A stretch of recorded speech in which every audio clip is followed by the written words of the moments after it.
हे हमारे सर्वशक्तिमान पिता परमेश्वर, हे हमारे उद्धारकर्ता प्रभु यीशु मसीह और हे शांतिदायक पवित्र आत्मा, आज की आराधना में हम आपका स्वागत करते हैं और आपकी उपस्थिति के लिए हृदय की गहराइयों से आपको धन्यवाद देते हैं।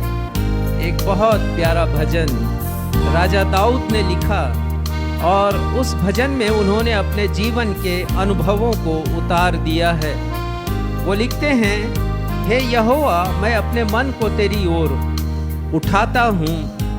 हे मेरे परमेश्वर, मैंने तुझ पर भरोसा रखा है, मुझे लज्जित होने ना दे। जितने तेरी बाट जोहते हैं, जितने लोग तेरी प्रतीक्षा करते हैं, उनमें से कोई लज्जित नहीं होगा। हे यहोवा, अपना मार्ग मुझे दिखला दे, अपना पथ मुझे बता दे।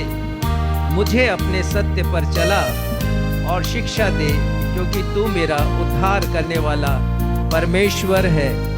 जी हाँ प्यारे भाइयों और बहनों, बाइबल का परमेश्वर हमें कभी लज्जित होने नहीं देता। यदि हम उनकी प्रतीक्षा करते हैं दिन प्रतिदिन के जीवन में, और हमें वो सिखाते हैं प्रेम करना, क्योंकि उनके स्वयं का स्वभाव प्रेम करने का है। आइए आज की रविवारी आराधना का प्रारंभ प्रेम से भरे हुए इस गीत के साथ करें, जिसके शब्द कहते हैं, तू प्यार का सागर, सागर दया का तू है। तू प्यार का सागर, सागर दया का तू है। तू प्यार का सागर, सागर दया का तू है। तेरे प्यार के सागर में हम तैरना चाहते हैं। तेरे प्यार के सागर में हम तैरना चाहते हैं। तू प्यार का सागर, सागर दया का तू है।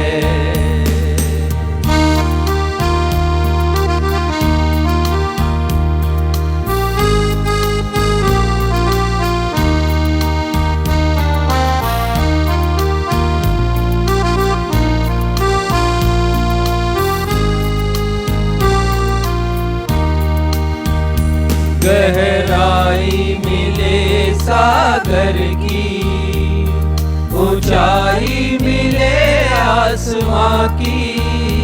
गहराई मिले सागर की, ऊंचाई मिले आसमां की, पर कोई नाप ना पाएगा गहराई तेरे प्यार की। पर कोई नाप ना पाएगा गहराई तेरे प्यार की। तू प्यार का सागर, सागर दया का तू है।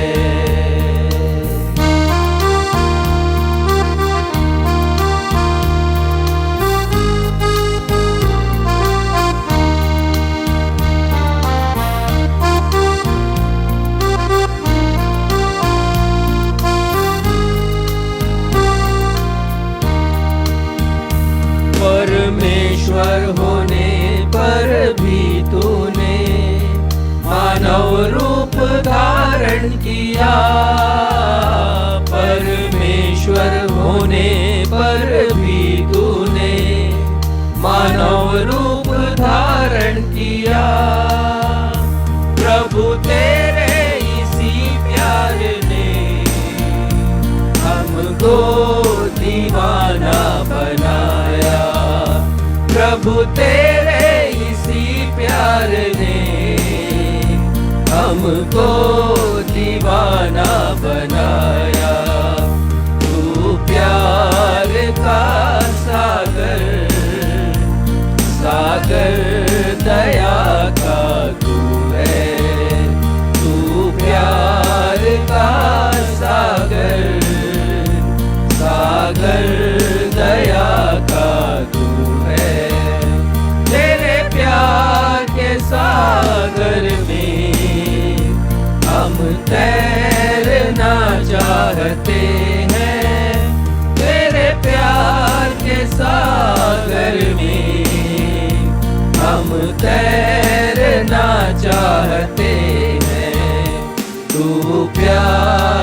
का सागर, सागर दया का तू है, तू प्यार का सागर, सागर दया का तू है। नवजीवन इवेंजलिकल चर्च की 280 ऑन एवं ऑफलाइन आराधना में मैं आकांक्षा सक्षम मसीह आप सभी प्रभु भक्तों का अपने उद्धारकर्ता प्रभु यीशु मसीह के अतुल्य नाम में स्वागत करती हूँ एवं आप सभी को जय यीशु, यीशु सहाय, जय मसीह की, शालोम और प्रेज द लॉर्ड कहती हूँ। Praise the Lord. प्रिय भाइयों एवं बहनों, आप सब यह बात अच्छी तरह जानते होंगे कि प्रभु यीशु मसीह के अनुयायी अर्थात फॉलोअर्स होने के कारण प्रत्येक मसीह के जीवन में आत्मिक एवं व्यवहारिक गुण दिखाई देने चाहिए। मसीहियत के ये गुण ही एक मसीही को संसारिक मनुष्यों से अलग करते हैं। प्रभु यीशु मसीह ने अपनी शिक्षाओं एवं जीवन शैली के द्वारा हमें संसार में रहते हुए संसारिक मनुष्य से विपरीत गुणों को प्रकट करते हुए जीवन जीने की प्रेरणा और मार्गदर्शन दिया है। आज हमारे पास्टर साहब आपको परमेश्वर पिता के जीवित वचनों से संदेश देते हुए 5 उन अत्यंत आवश्यक गुणों के विषय में बतलाएंगे जिनके द्वारा एक मसीही की सच्ची पहचान होती है। यह 5 गुण केवल बाइबल के पृष्ठों पर लिखी गई ऐसी हिदायतें नहीं हैं कि जिनका पालन नहीं किया जा सके। इन 5 गुणों को प्रदर्शन न सिर्फ पुराने नियम के प्रभु भक्तों ने किया, परंतु स्वयं प्रभु यीशु मसीह ने एवं उनके शिष्यों तथा प्रेरितों ने अपने जीवन की गवाही देते हुए किया। और आज भी अनेकों प्रभु भक्त इन 5 गुणों को अपने जीवन के द्वारा प्रदर्शित कर परमेश्वर पिता की महिमा कर रहे हैं। आप सब आज के संदेश को अवश्य सुनिएगा। आइए इस समय हम आज के संदेश से ताल्लुक़ रखता हुआ एक गीत गाएं जिसके शब्द है, गहरे प्यार से तूने प्यार किया, माँ से गहरा है प्यार तेरा।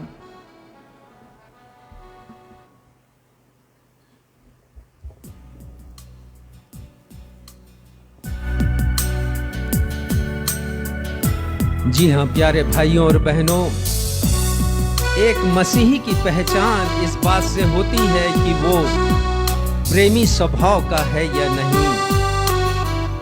ये स्वभाव हमने परमेश्वर में देखा, जिन्होंने अपने पुत्र को हम सभी के लिए इस संसार में भेज दिया कि वे क्रूस पर अपना प्राण दें। तो जब परमेश्वर ने अपने प्रेम को इस प्रकार से प्रकट किया तो हमें क्यों नहीं करना चाहिए। ये मसीही चरित्र की विशेषता होनी चाहिए कि हम एक दूसरे से प्रेम करें, क्योंकि यीशु की यह एक नई आज्ञा है। आइए परमेश्वर के प्रेम को प्रदर्शित करता हुआ ये गीत हम सब मिलकर गाएं। गहरे प्यार से तूने प्यार किया, गहरे प्यार से तूने प्यार किया, गहरे प्यार से तूने प्यार किया, माँ से गहरा है प्यार तेरा, माँ से गहरा है प्यार तेरा। गहरे प्यार से तूने प्यार किया, गहरे प्यार से तूने प्यार किया, माँ से गहरा है प्यार तेरा,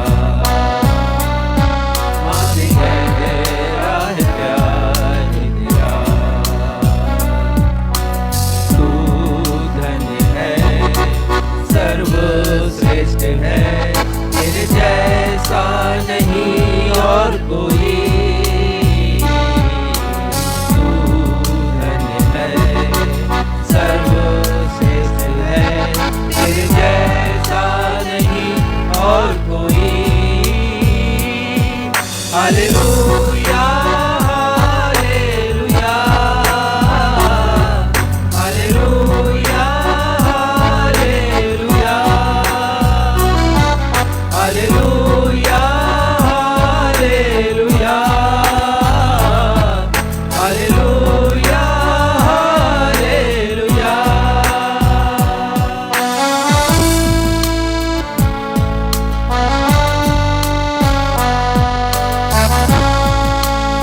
सर्वश्रेष्ठ है, तेरे जैसा नहीं और कोई।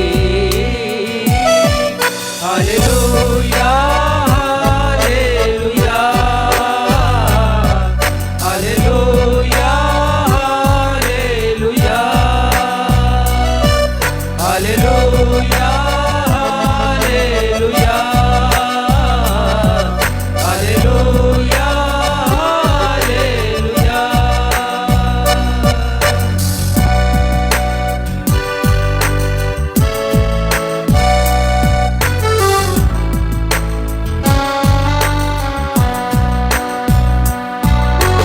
तेरी मर्जी से मैं सदा चलूं, तेरी मर्जी से मैं सदा चलूं, तेरे साथ साथ मैं चलूंगा, एक नूर के समान रहूंगा।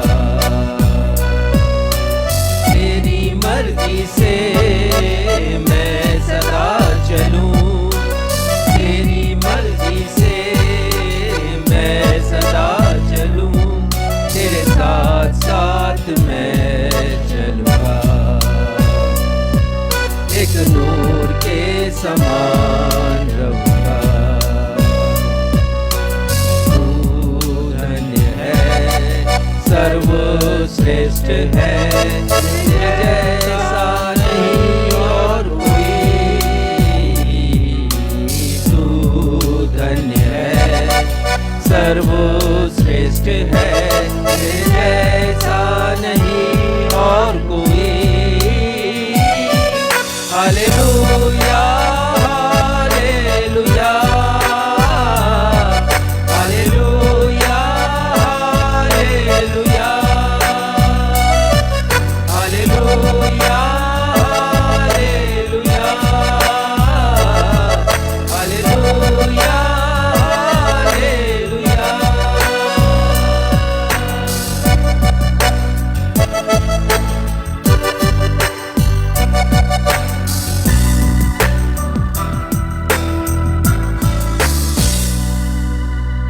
हम इसी स्थिति में रहते हुए उत्तरवादी पाठ के लिए निकाल लेंगे भजन संहिता अध्याय 25 पद 1 से 12, जिसे पढ़ने में अगुवाई मैं करूंगी।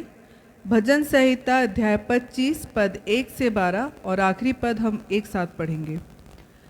हे यहोवा, मैं अपने मन को तेरी ओर उठाता हूँ।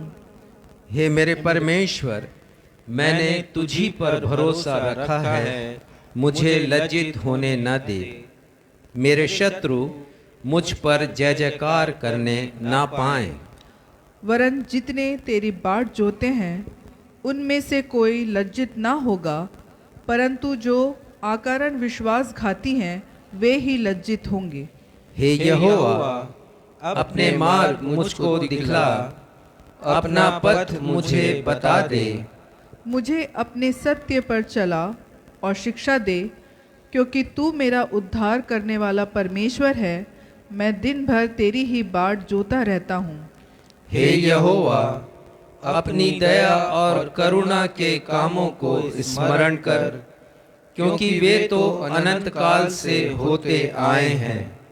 हे यहोवा, अपनी भलाई के कारण मेरी जवानी के पापों और मेरे अपराधों को स्मरण न कर। अपनी करुणा ही के अनुसार तू मुझे स्मरण कर। यहोवा भला और सीधा है, इसलिए वह पापियों को अपना मार्ग दिखलाएगा। वह नर्म लोगों को न्याय की शिक्षा देगा। हाँ, वह नर्म लोगों को अपना मार्ग दिखलाएगा। जो यहोवा की वाचा और चितौनियों को मानते हैं, उनके लिए सब मार्ग पर करुणा और सच्चाई है। हे यहोवा, अपने नाम के निमित्त मेरे अधर्म को जो बहुत है क्षमा कर। आखिरी पद हम एक साथ पढ़ लेंगे। वह कौन है जो यहोवा का भय मानता है? यहोवा उसको उसी मार्ग पर जिससे वह प्रसन्न होता है चलाएगा। परमेश्वर अपने पढ़े हुए वचन पर आशीष दे। हम सब कहें आमीन। आमीन। आमीन। अब हमारे पास्टर साहब का अवसर होगा जब वे हमें कलीसियाई सूचनाओं से अवगत कराएंगे। सूचनाओं के पश्चात वे हम सभी के लिए मध्यस्थता की प्रार्थना करेंगे। यदि आपके पास कोई प्रार्थना अनुरोध है तो उसे फेसबुक के कमेंट बॉक्स पर लिखकर हमें भेज दीजिए, हम आपके लिए प्रार्थना करेंगे।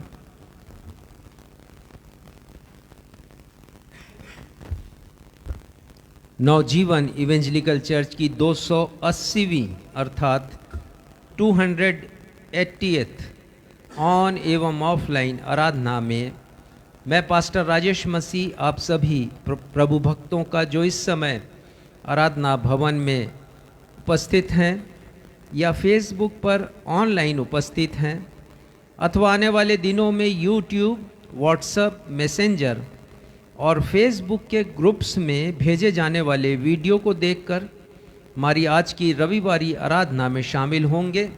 मैं आप सभी का स्वागत करता हूं और आप सबों को मैं प्रेज द लॉर्ड कहता हूं। सूचना इस प्रकार से हैं। आप सभी से निवेदन है कि कृपया हमारी ऑनलाइन सेवाओं का प्रचार प्रसार कर सुसमाचार प्रचार करने के अभियान में शामिल हो जाइए। जी हाँ प्यारे भाइयों और बहनों, यदि आप हमारे वीडियोस को शेयर करते हैं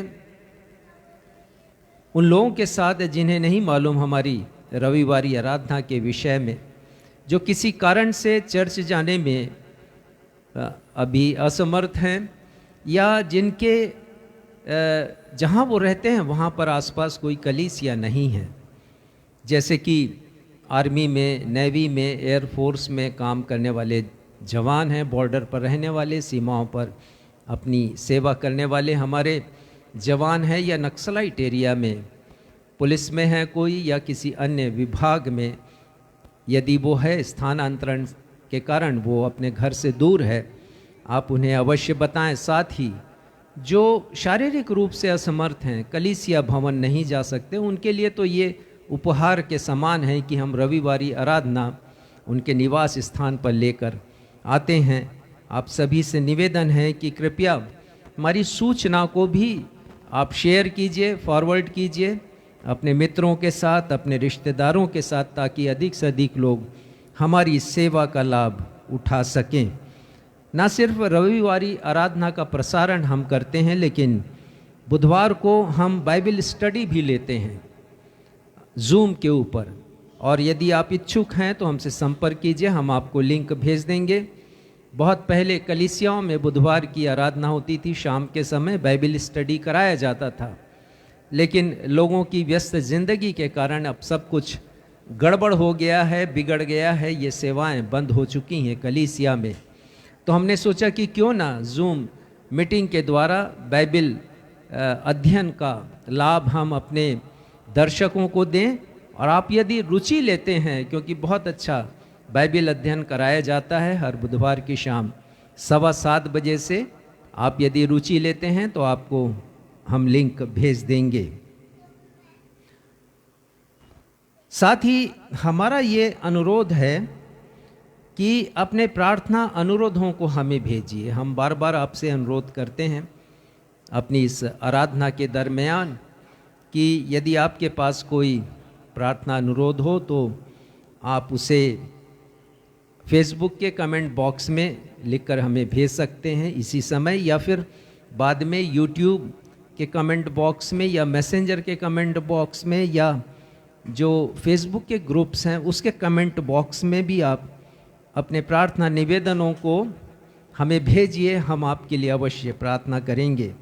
हमारे पास अनेक प्रांतों से प्रार्थना निवेदन आते हैं और हम उन सभी के लिए प्रार्थना करते हैं, और हमें खुशी है इस बात को बताते हुए कि परमेश्वर प्रार्थनाओं का उत्तर हमें देते हैं। हमारी सेवकाइयों को भी अपनी प्रार्थना में स्मरण कीजिए। वे सेवा के कार्य जो हम स्लम में करते हैं, झुग्गी बस्तियों में करते हैं, कुष्ठ पीड़ितों के मध्य में करते हैं, भिक्षावृत्ति पे जीवन व्यतीत करने वालों के मध्य में करते हैं, अवश्य हमारी सेवा को स्मरण कीजिएगा। क्योंकि इस सेवा के द्वारा हम बहुत से लोगों के पास जो कि ज़रूरतमंद है, प्रभु यीशु मसीह की आज्ञा वचन की शिक्षा के कारण हम ऐसे लोगों के समीप पहुंचते हैं। प्रभु का संदेश हम उन्हें समझाते हैं, देते हैं, समझाते हैं और हम प्रार्थनाएं भी करते हैं। आप सभी से निवेदन है कि हमारी ग्रामीण कलीसियाओं को भी अपनी प्रार्थनाओं में स्मरण कीजिए। गृह कलीसियाएँ हैं जहाँ पर प्रार्थना सभाएं लगाई जाती हैं।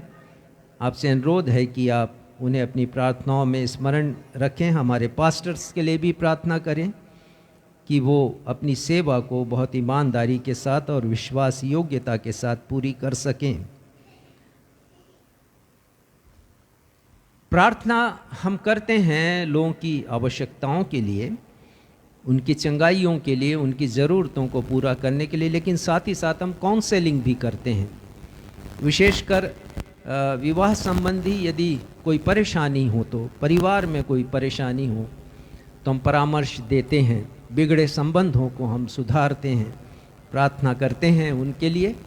तो यदि कोई ऐसी समस्या है तो हमें अवश्य बताइएगा, हम आपके लिए प्रार्थना करेंगे। परमेश्वर से निवेदन करेंगे कि परिवार में यदि इस प्रकार की कोई बात है, कोई गड़बड़ी है, मनमुटाव है, मतभेद है, तो वो दूर करेंगे और आपके परिवार को वो खुशहाल बनाएंगे।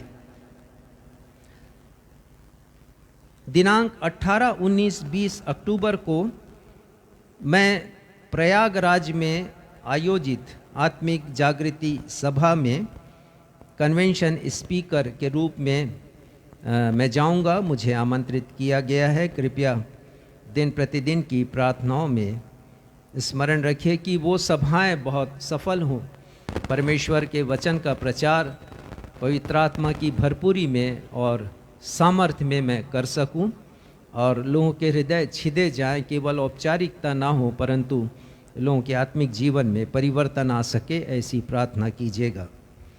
प्रार्थना अनुरोध इस प्रकार से है। हम बेटी अदिति दास के लिए प्रार्थना करते हैं। से किडनी में कुछ तकलीफ़ है और उसके साथ साथ अन्य रोग भी है। CMC वेलोर लेकर उसके माता पिता जा रहे हैं। हम उसकी चंगाई के लिए प्रार्थना करते हैं और जो अभी प्रार्थना करेंगे आप अंत में अवश्य कहिएगा आमीन। हे हमारे परमेश्वर पिता, हम अपनी बेटी अदिति दास के लिए प्रार्थना करते हैं, आप उसे चंगाई प्रदान करें। हम सब कहें आमीन। मिसेस कृतिका सिंह के लिए हम प्रार्थना करते हैं। उन्होंने निवेदन हमें भेजा है कि उनके पति किसी अन्य महिला के साथ घर बसाना चाहते हैं और बहुत अफसोस की बात यह है कि उनके 2 छोटे बच्चे भी हैं और पति न सिर्फ अपनी पत्नी को छोड़ रहे हैं परंतु अपने दोनों बेटों को छोड़कर वो किसी अन्य महिला के साथ घर बसाना चाह रहे हैं। परमेश्वर पिता से प्रार्थना है कि परमेश्वर पिता हमारी बहन कृतिका सिंह के पति के हृदय से पवित्र आत्मा के द्वारा बात करें और उनके हृदय को परिवर्तित करें। हम सब कहें आमीन। हम सब बहन पद्मा के लिए प्रार्थना करते हैं। वायरल फीवर से पीड़ित हैं, परमेश्वर पिता उन्हें चंगाई दें। हम सब कहें आमीन। भाई तिलक के लिए हम प्रार्थना करते हैं, वो परिवार सहित प्रभु के अनुग्रह में आगे बढ़ सकें। परमेश्वर पिता से हमारी प्रार्थना है। हम सब कहें आमीन। हम प्रार्थना करते हैं भाई कमलेश के लिए कि उनकी आर्थिक स्थिति में सुधार हो। हम सब कहें आमीन। हम मिस्टर वर्णित सिंह के लिए प्रार्थना करते हैं। उनके पीठ में एक सिस्ट है, उन्हें बुखार भी है और अन्य तकलीफ़ें भी हैं। परमेश्वर पिता उन्हें पूर्ण चंगाई प्रदान करें। हम सब कहें आमीन। हम प्रार्थना करते हैं बहन स्वर्णा के लिए। उनका विवाह 11 दिसंबर को संपन्न होगा। परमेश्वर पिता विवाह संबंधी उनकी प्रत्येक ज़रूरतों को पूरा करें और ये विवाह आनंद और शांति के साथ संपन्न किया जा सके। हम सब कहें आमीन। हम सब प्रार्थना करते हैं बहन नीरा सिंह के लिए। उनके पति के लिए कि उनके पति के मन में परिवार के प्रति प्रेम आ सके और वो नशे की आदत से छुटकारा पा सकें। हम सब कहें आमीन। बहन गीता को स्वप्न में सांप दिखाई देते हैं। हम सब प्रार्थना करें परमेश्वर पिता से कि ये स्वप्न रात्रि में दूर हों और परमेश्वर पिता उन्हें अपने दर्शन से परिपूर्ण करें। हम सब कहें आमीन। हम प्रार्थना करते हैं भाई सूरज के लिए। शारीरिक रूप से बहुत कमज़ोर हैं, अस्वस्थ हैं, भोजन भी नहीं कर पा रहे हैं। परमेश्वर पिता की कृपा उनके ऊपर हो, परमेश्वर पिता उन्हें चंगाई प्रदान करे। हम प्रार्थना करते हैं मिस्टर योगेश आनंद के लिए कि उनका स्थानांतरण मनवांछित स्थान पर हो सके। परमेश्वर पिता उनके लिए उपाय करें और उनके लिए मार्ग बनाएं। हम सब कहें आमीन। हम प्रार्थना करते हैं बेटी दिशा के लिए, उसका स्वास्थ्य अच्छा रहे, संतोषजनक हो और आने वाले एग्ज़ाम में परमेश्वर पिता उसे सफलता प्रदान करें और उसका जॉब यहीं आसपास जहां उसके माता पिता निवास करते हैं छत्तीसगढ़ में, उसके आसपास उसका जॉब लग सके। हम सब कहें आमीन। प्रार्थना धन्यवाद के विषय इस प्रकार से हैं।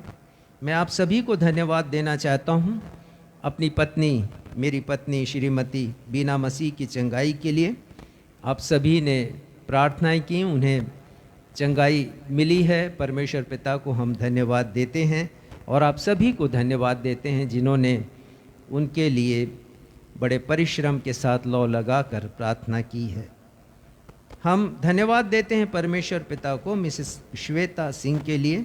परमेश्वर पिता ने उन्हें भी चंगाई दी है और उनके स्वास्थ्य में सुधार आया है। परमेश्वर पिता को इन सारी बातों के लिए धन्यवाद।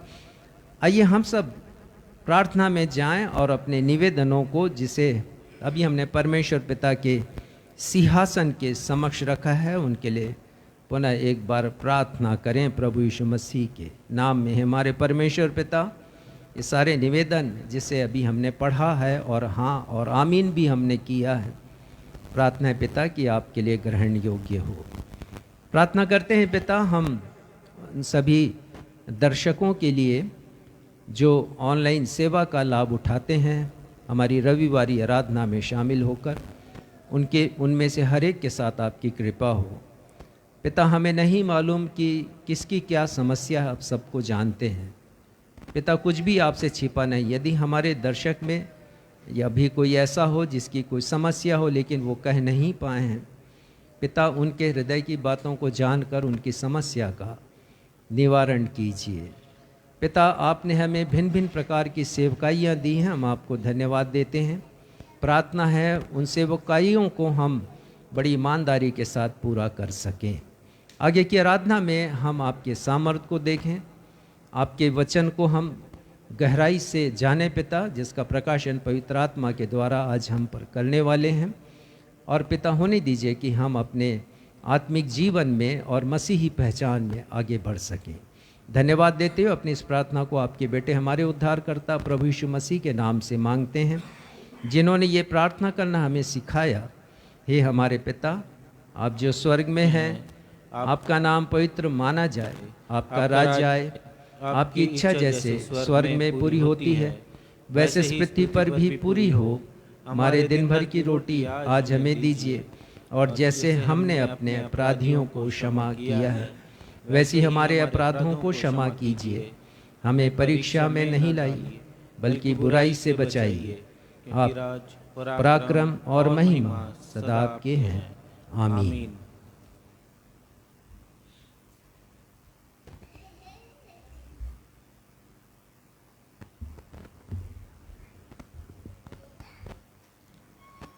अब हम सब के लिए सुनहरा समय होगा जब हम परमेश्वर पिता के द्वारा दी गई बेशुमार आशीषों को स्मरण करते हुए अपनी अपनी भेंटों तथा धन्यवादी भेंटों को अर्पित करेंगे।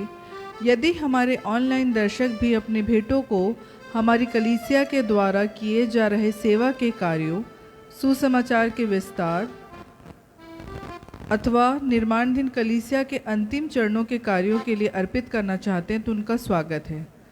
आइए इस समय हम अपनी भेंटों को अर्पित करते हुए एक गीत गाएं जिसके शब्द हैं, तन मन और धन उसे दो, अपने यीशु को सब कुछ दो।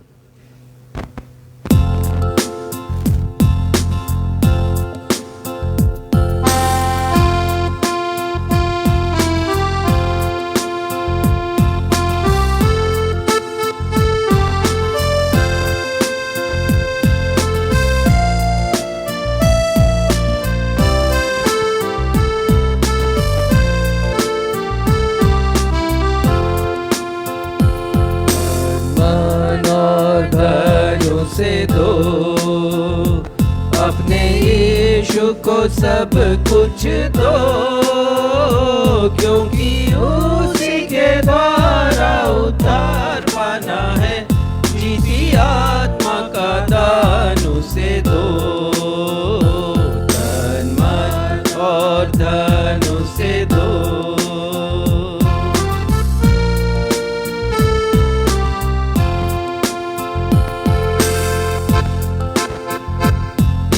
नाम को अपना कहना, जैसे कांटों की राह पे चलना, यीशु नाम को अपना कहना, जैसे कांटों की राह पे चलना, और सच्चे मसीही बनना, संग क्रूस पर मरना, जिंदा रहने की शक्ति लो, अपने यीशु को सब कुछ दो, क्योंकि उसी के द्वारा उद्धार पाना है, जीती आत्मा का दान उसे दो, तन मन और धन उसे दो, तन मन और धन उसे दो, तन मन और धन उसे दो। भेंटों के लिए धन्यवाद की प्रार्थना भाई क्षितिज मसीह करेंगे।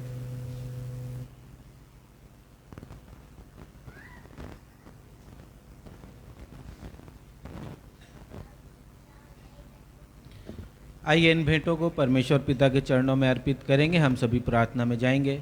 जीवित महान अनुग्रहकारी पिता परमेश्वर, आराधना के इस समय आपके चरणों की निकटता में आते हैं। प्रेम पिता, धन्यवाद देते हैं आपको कि आपने हमारे जीवन में आज का यह सुनहरा दिन जोड़ा प्रेमी पिता, और हमें ये मन दिया कि हम आपके भवन में आकर के आपके नाम की महिमा, स्तुति और आराधना करने पाते हैं। प्रेम पिता, आपका वचन कहता है कि जहाँ 2 या 3 जमा हो, मैं हूँ हाजिर वहाँ पर। तो सचमुच में प्रेम पिता, हम आपकी उपस्थिति को महसूस करते हैं और बड़े आदर से हम अपनी कलीसिया में, अपने बीच में आपका स्वागत करते हैं। हम धन्यवाद देते हैं प्रेम पिता आज के इस सुंदर दिन के लिए।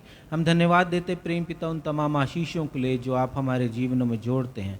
और जैसे हमने गाना गाया प्रेम पिता, तन मन और धन उसे दो, अपने यीशु को सब कुछ दो, तो सचमुच में प्रेम पिता न सिर्फ हम अपना धन आपके समीपता में लाते हैं, परंतु अपने मनों को भी लाते हैं। और आपका वचन कहता है प्रेम पिता कि यहोवा मन को जांचता है। हम प्रार्थना और विनती करते हैं, हर एक हमारे मसीही भाई बहनों के मनों को आप जांचिए प्रेम पिता, ताकि वे आपकी महिमा, स्तुति और आराधना भरपूरी से करने पाएँ प्रेम पिता। प्रार्थना और विनती करते इन भेंटों के लिए और धन्यवाद देते हैं प्रेम पिता हर एक उन भाइयों बहनों के लिए जिन्होंने आपकी आशीषों को और आपकी चंगाइयों को अपने जीवन में ग्रहण किया है और अपने धन्यवादी मनों को धन्यवादी भेंटों के रूप में आपके समक्ष प्रकट किया है प्रेम पिता। हम धन्यवाद देते हैं उनके जीवनों के लिए और उनकी भावनाओं के लिए। होने दीजिए प्रेम पिता वे आपके द्वारा और भी आशीषित और फलवंत होने पाए। हम प्रार्थना और विनती करते हैं प्रेम पिता अपने उन भाइयों बहनों के लिए जिन्होंने अपनी कमियों, घटियों में से और बेरोज़गारियों में से आपको स्मरण किया है प्रेम पिता, और आज के दिन अपनी भेंटों को आपके समक्ष रखे हैं प्रेम पिता। हम धन्यवाद देते हैं उनके मनों के लिए। उन्हें दीजिए प्रेम पिता कि आपकी योजनाएं उनके जीवन में लागू होने वाली हो सके और उनकी समस्त तकलीफ परेशानी यीशु के नाम से दूर होने पाए। और इन सब से ऊपर प्रेम पिता हम हर एक देने वाले के लिए प्रार्थना करते हैं कि वो अपने मनों में टटोले और जांचे कि जो देता है प्रेम पिता उसकी अकाउंटेबिलिटी भी उससे ली जाएगी। वो कहाँ देता है और उसका उपयोग क्या होता है। उन्हें दीजिए कि जब वो दे तो वो जांचे और परखे कि उसकी दी हुई भेंटों का उपयोग किस प्रकार के कार्यों में किया जा रहा है। हम इन भेंटों को आपके चरणों में रखते हैं प्रेम पिता। इन्हें आपका स्पर्श मिलने पाए ताकि ये आपकी कलीसिया के द्वारा किए जा रहे सुसमाचार प्रचार के कार्य एवं सेवा के कार्यों में उपयोग में लाई जाने वाली हो सके।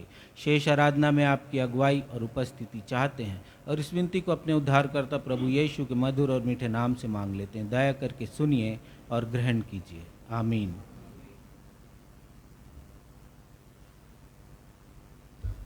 पवित्र शास्त्र बाइबल से पाठों का पठन। पहला पाठ पुराने नियम से यशाया अध्याय 40 पद 28 से 31, जिसे पढ़ने में अगुवाई भाई क्षितिज मसीह करेंगे। दूसरा पाठ नए नियम से पहला कुरिन्थियों अध्याय 13 पद 1 से 8, जिसे पढ़ने में अगुवाई मैं करूंगी।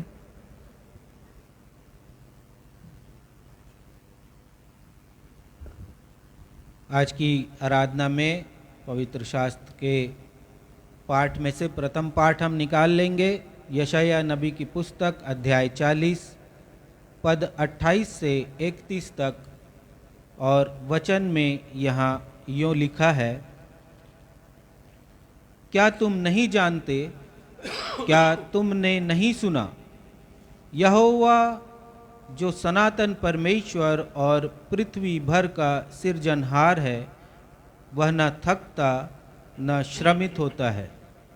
उसकी बुद्धि अगम है, वह थके हुए को बल देता है और शक्तिहीन को बहुत सामर्थ देता है।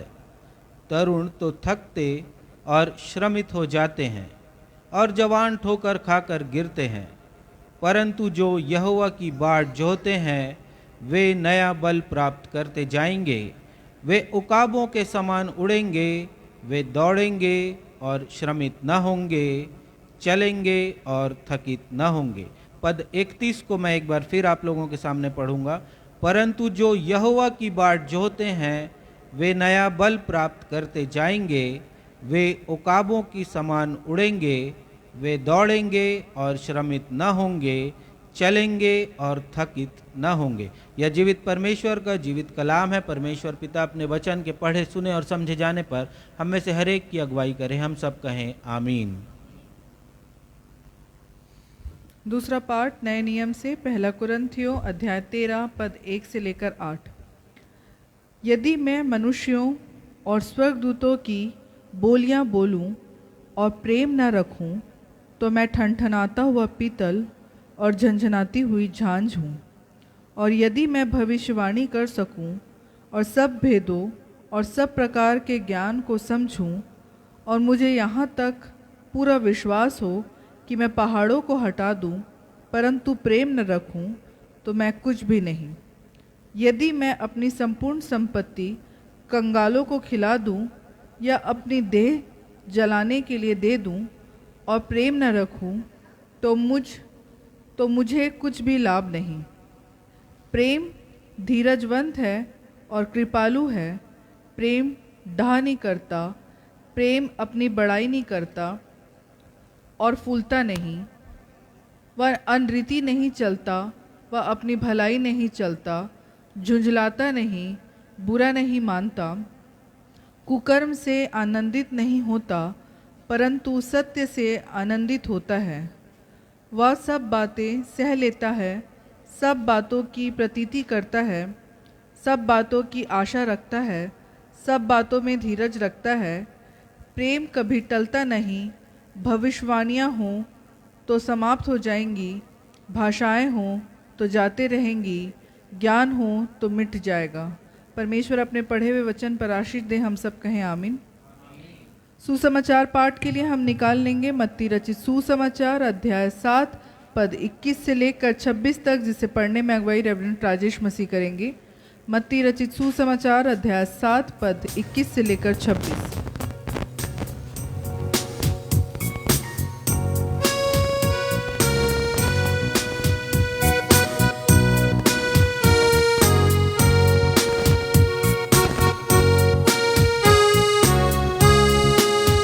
आज का सुसमाचार का पाठ मत्ती रचित सुसमाचार उसका 7वां अध्याय पद संख्या 21 से लेकर इस अध्याय के अंत तक।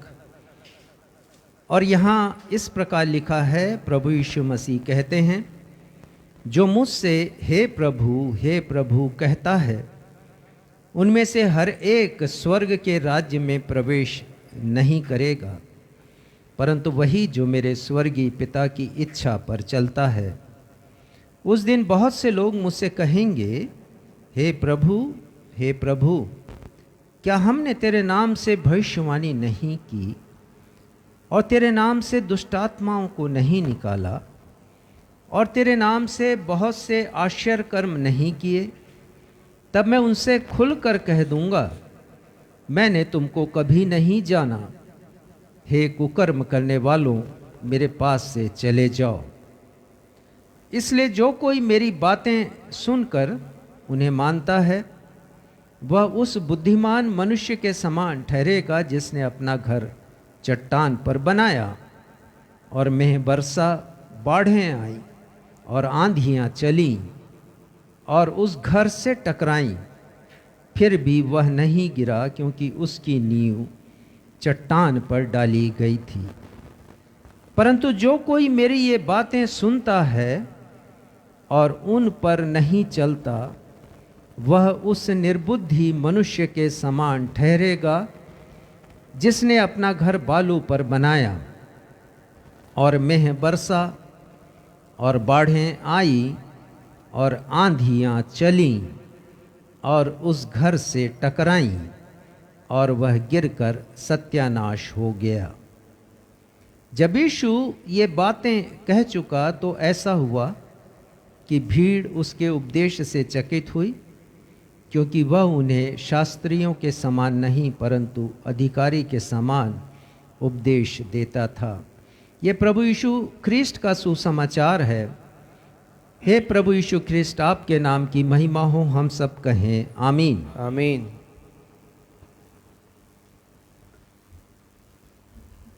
अब हम सभी के लिए सुनहरा समय होगा जब हम परमेश्वर पिता के जीवित एवं सामर्थी वचनों से सप्ताह भर की आत्मिक ऊर्जा प्राप्त करने के लिए उनके अभिषिक्त दास रेवरेंड राजेश मसीह से एक प्रेरणादायक, अर्थपूर्ण एवं सारगर्भित संदेश को सुन लेंगे।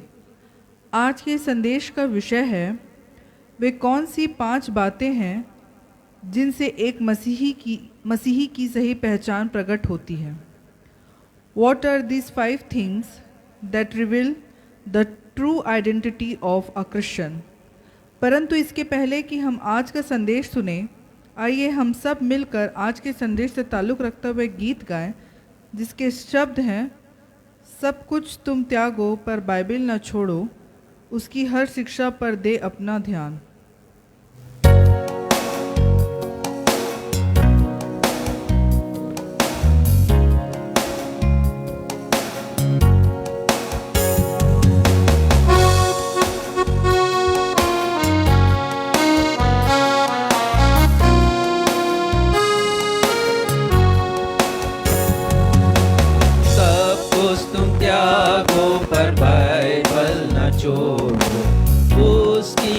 शिक्षा पर दे अपना ध्यान, निश्चिंत को वो उसकी नींद से जगाता, उसमें है जीवन अनंत का बयान। बाइबल न छोड़ो, बाइबल न छोड़ो, बाइबल उजाला और शिक्षक भी है।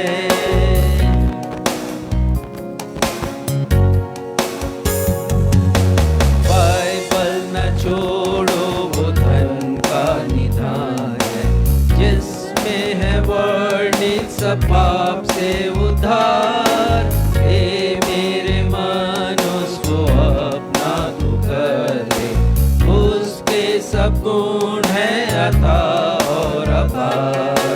बाइबल न छोड़ो, बाइबल न छोड़ो, बाइबल उजाला और शिक्षक भी है।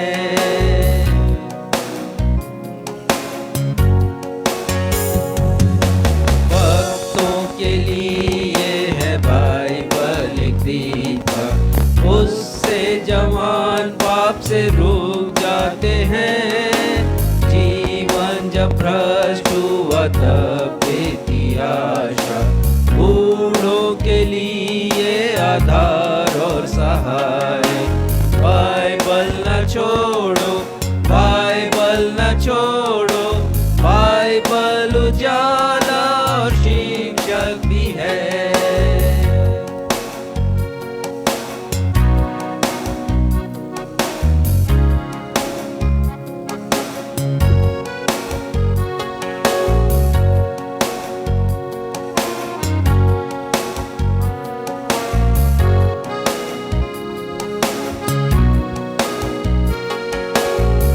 आजकल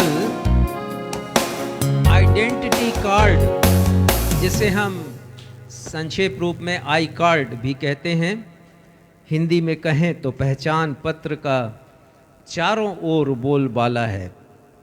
अनेक प्रकार के आई कार्ड के विषय में हम जानते हैं। मैं कुछ आई कार्ड के बारे में आपको बताऊंगा।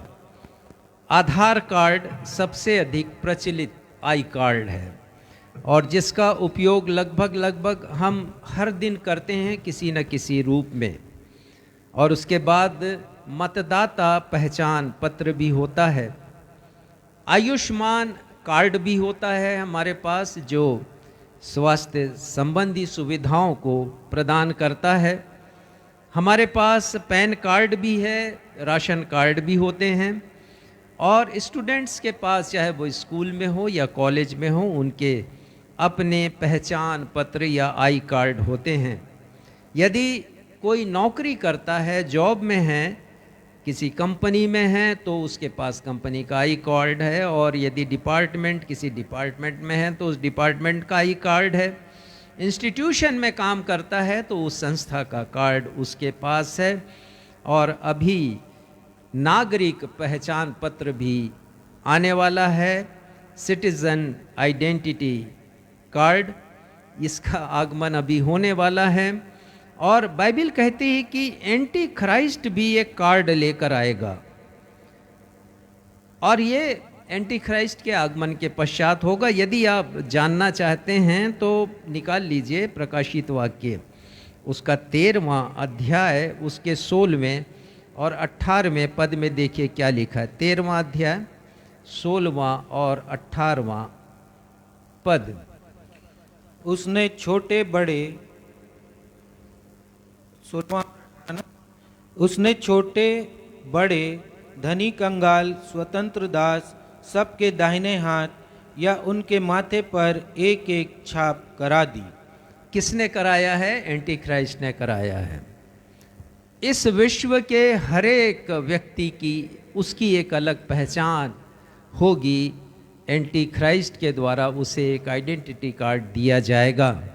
और देखिए उसके बारे में क्या लिख रहा है कि उसकी विशेषता क्या होगी। 18वें पद में पढ़िएगा। ज्ञान इसी में है, जिसे बुद्धि हो वह इस पशु का अंक जोड़ ले, क्योंकि वह मनुष्य का अंक है और उसका अंक 666 है। ये मनुष्यों का अंक है, मतलब हमारी जो संख्या है मनुष्यों की 1 2 3 4 वैसा है। और वो कह रहे हैं कि 666 अर्थात 666 अर्थात एक समूह होगा 6 डिजिट का, उसके बाद दूसरा समूह 6 डिजिट का और तीसरा समूह 6 डिजिट का। इसका मतलब 18 डिजिट का पहचान पत्र होगा। विश्वव्यापी, विश्व के हर एक लोगों को दिया जाएगा। किन्हें दिया जाएगा? जो दंडवत करेंगे, जो दंडवत करेंगे एंटी क्राइस्ट को और उसकी आज्ञा का पालन करेंगे, उसके स्वयं की बनाई मूर्ति को प्रणाम करेंगे। लेकिन बाइबल कहती है कि बहुत से लोग, मसीही लोग, जिन्होंने यीशु को जाना है, उसे दंडवत नहीं करेंगे। और ऐसे लोगों के माथे पर एक चिन्ह होगा और वो परमेश्वर की छाप होगी। वो परमेश्वर का आइडेंटिटी कार्ड होगा, जिसका विवरण प्रकाशित वाक्य 7वें अध्याय के 3 पद में हमें पढ़ने के लिए मिलता है। यदि मिल गया है तो पढ़ दीजिए। प्रकाशित वाक्य 7वां अध्याय, उसका 3 पद। जब तक हम अपने परमेश्वर के दासों के माथे पर मुहर न लगा दें, तब तक पृथ्वी और समुद्र और पेड़ों, परमेश्वर के दासों के माथे पर ये मुहर लगेगी, आइडेंटिटी कार्ड होगा। ये अद्भुत है। इसके बारे में फिर हम कभी चर्चा करेंगे। लेकिन मैं बताना चाहता हूँ आपको कि वर्तमान संसार में किसी भी देश में, हमारे देश में भी पहचान पत्र के बिना आजकल मनुष्य का जीवन बड़ा मुश्किल हो गया है। पहचान पत्र यदि नहीं है तो शायद आप एक कदम भी नहीं चल पाएंगे। बैंक में अकाउंट नहीं खुल पाएगा, आपको लोन नहीं मिल पाएगा, आपका प्रवेश नामुमकिन है। बड़े बड़े संस्थानों में, स्कूल में और कॉलेजेस में, आपके कार्यस्थल पर आप कार्ड यदि नहीं है, आई कार्ड आपके पास, तो यात्रा नहीं कर सकेंगे, आप कोई वाहन खरीद नहीं सकेंगे, शासकीय सुविधाओं का आप लाभ नहीं उठा पाएंगे। अनेक स्थानों पर आई कार्ड की आवश्यकता होती, जो आइडेंटिफिकेशन होता है आपका, आपकी पहचान होती है कि आप हैं कौन, आपका निवास कहाँ पर है, आपका जन्म कब हुआ, और आपकी फ़ोटो भी होती है, आपके पिता का नाम भी होता है, अनेक विवरण उसमें होते हैं। आई कार्ड या जो पहचान पत्र है किसी व्यक्ति विशेष की एक विशिष्ट पहचान को प्रदर्शित करता है।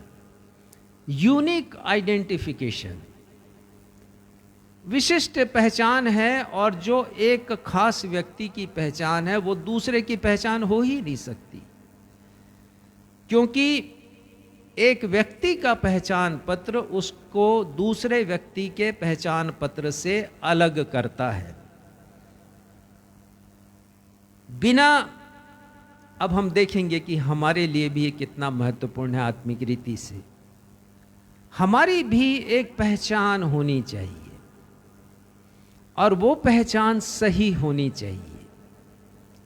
हमारे पहचान पत्र में आत्मिक गुणों का वर्णन होना चाहिए। हमारा पहचान पत्र जो होता है वो दूसरे व्यक्ति के पहचान पत्र से सर्वथा अलग होता है। यदि हमारा पहचान पत्र ऐसा है कि जो मसीही के गुणों को प्रकट करता है, आत्मिक गुणों को प्रकट करता है, और दूसरे व्यक्ति से हमें वो अलग करता है, उस व्यक्ति से जिसकी मसीही पहचान परमेश्वर के वचन के आत्मिक गुणों के अनुसार नहीं है, तो जिस प्रकार से सांसारिक कार्ड से, आइडेंटिटी कार्ड से हम किसी व्यक्ति विशेष की पहचान करते हैं, उसी प्रकार एक मसीही की सही पहचान उसके आत्मिक गुणों से होती है। एक मसीही अपने आत्मिक गुणों के द्वारा पहचाना जाता है। आत्मिक गुण एक मसीही का आई कार्ड है, जो उसका परिचय संसार को देता, जिसके द्वारा वो अपना परिचय संसार को देता है। आत्मिक गुणों को धारण करने वाले मसीही का आई कार्ड उसे, जैसा मैंने बताया, दूसरे मसीही से अलग करता है, उस मसीही से जिसका आई कार्ड सांसारिक गुणों से भरपूर है।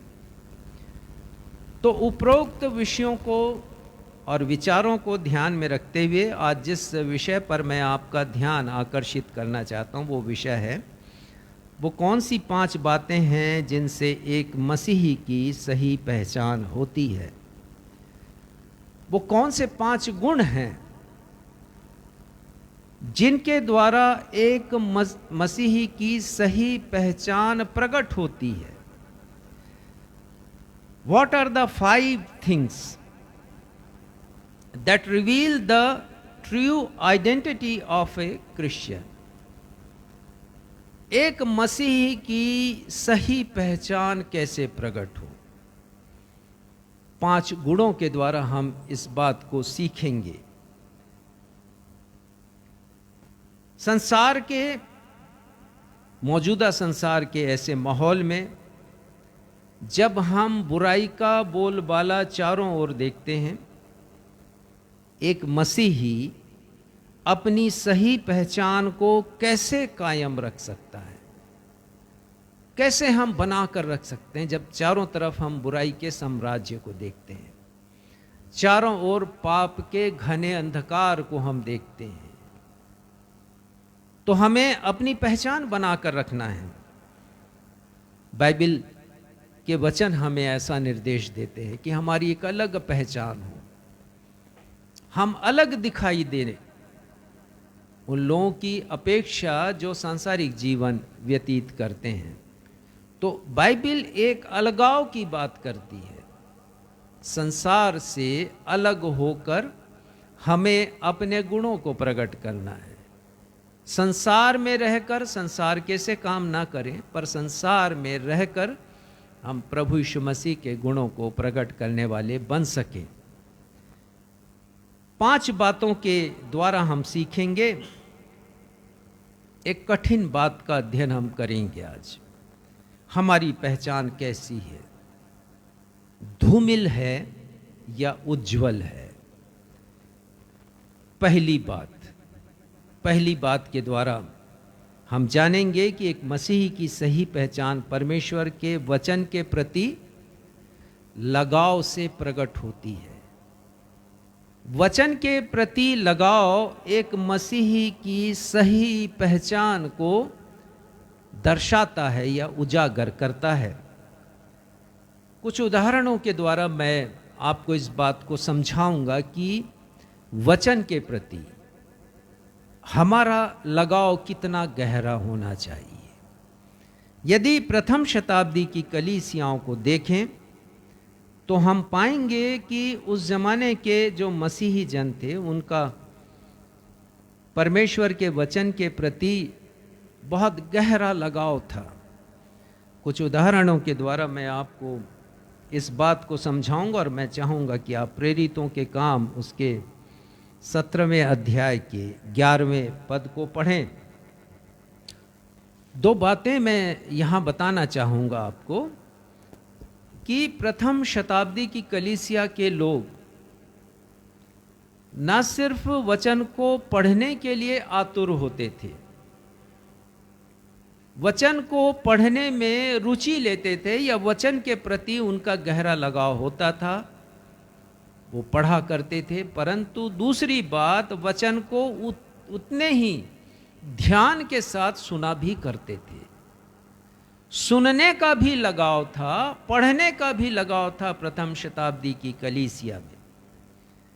पढ़िए प्रेरितों के काम 17वां अध्याय 11वां पद। ये लोग तो थिस्सलुनीके के यहूदियों से भले थे। किन लोगों की बात यहाँ पर हो रही है? ये बीरिया एक नगर का नाम था उस जमाने के, बीरिया। और उस नगर के जो लोग थे उनके बारे में ये कहा जा रहा है कि वो थिस्सलुनीके के यहूदियों से अच्छे थे। किस बात में अच्छे थे? आप देखिएगा, आगे पढ़िए। और उन्होंने बड़ी लालसा से वचन ग्रहण किया। लिखा है कि बड़ी चाहत से उन्होंने परमेश्वर के वचन को ग्रहण किया है। ये उनकी आइडेंटिटी बन रही है, ये उनकी पहचान बन रही है कि उन्होंने परमेश्वर के वचन को बड़े उत्साह के साथ, बड़े उमंग के साथ और बड़ी चाहत से ग्रहण किया है। और उसके बाद, और प्रतिदिन पवित्र शास्त्रों में ढूंढते रहे कि ये बातें यूं ही हैं। और ये बहुत अद्भुत बात है। उस जमाने के लोग बहुत ज़्यादा शिक्षित नहीं हुआ करते थे, पर जितना भी पढ़ा है उन्होंने पढ़ना लिखना सीखा है। पवित्र शास्त्र में वो ढूंढते थे। लिखा प्रतिदिन, हर दिन वो ढूंढा करते थे कि ये बातें यूं ही है या नहीं है। अब मैं आपको बताना चाहता हूं कि उस जमाने में बाइबल का वो स्वरूप नहीं था जिस स्वरूप में आज हम देखते हैं। हमारे पास प्रिंटेड बाइबल है। पूरी बाइबल बहुत छोटे आकार में है कि हम उसे कहीं भी ले जा सकते हैं। और आजकल तो मोबाइल में ये बाइबल उपलब्ध है। यदि ये हमारे पास किताब के रूप में नहीं है तो मोबाइल में सुरक्षित है। किताब नहीं ले जा रहे हैं तो मोबाइल ले जा सकते हैं, हम पढ़ सकते हैं। अब ये सुविधा उस जमाने के लोगों को नहीं थी, लेकिन उनके उत्साह और उनके उमंग को देखिए, उनके लगाव को देखिए। परमेश्वर के वचन को पढ़ने के प्रति प्रतिदिन पढ़ा करते थे जिज्ञासा के साथ और ढूंढा करते थे कि ऐसा है या नहीं है। हमारी क्या आइडेंटिटी है, हमारी क्या पहचान है परमेश्वर के वचन के प्रति? हम कितना जान रहे हैं परमेश्वर के वचन को? क्या बीरिया के लोगों के समान उत्कंठा है हमारे मन में? क्या वो लगाव है हमारे मन में? क्या पहचान बना रहे हैं हम अपनी? आगे आते हैं, हम दूसरी बात देखेंगे। दूसरी बात हम पढ़ते हैं, आप पढ़िएगा 20वें अध्याय के 7वें पद में। देखिए यहाँ पर हम पढ़ते हैं कि सुनने के प्रति भी उनका कितना गहरा लगाव था। परमेश्वर के वचन को सुनना आप सोच भी नहीं सकते। हमारे लिए ये उदाहरण बहुत मजबूती के साथ रखे जा रहे हैं कि हम शिक्षा लें, हमारी पहचान बन जाए कि हम परमेश्वर के वचन को पढ़ते हैं।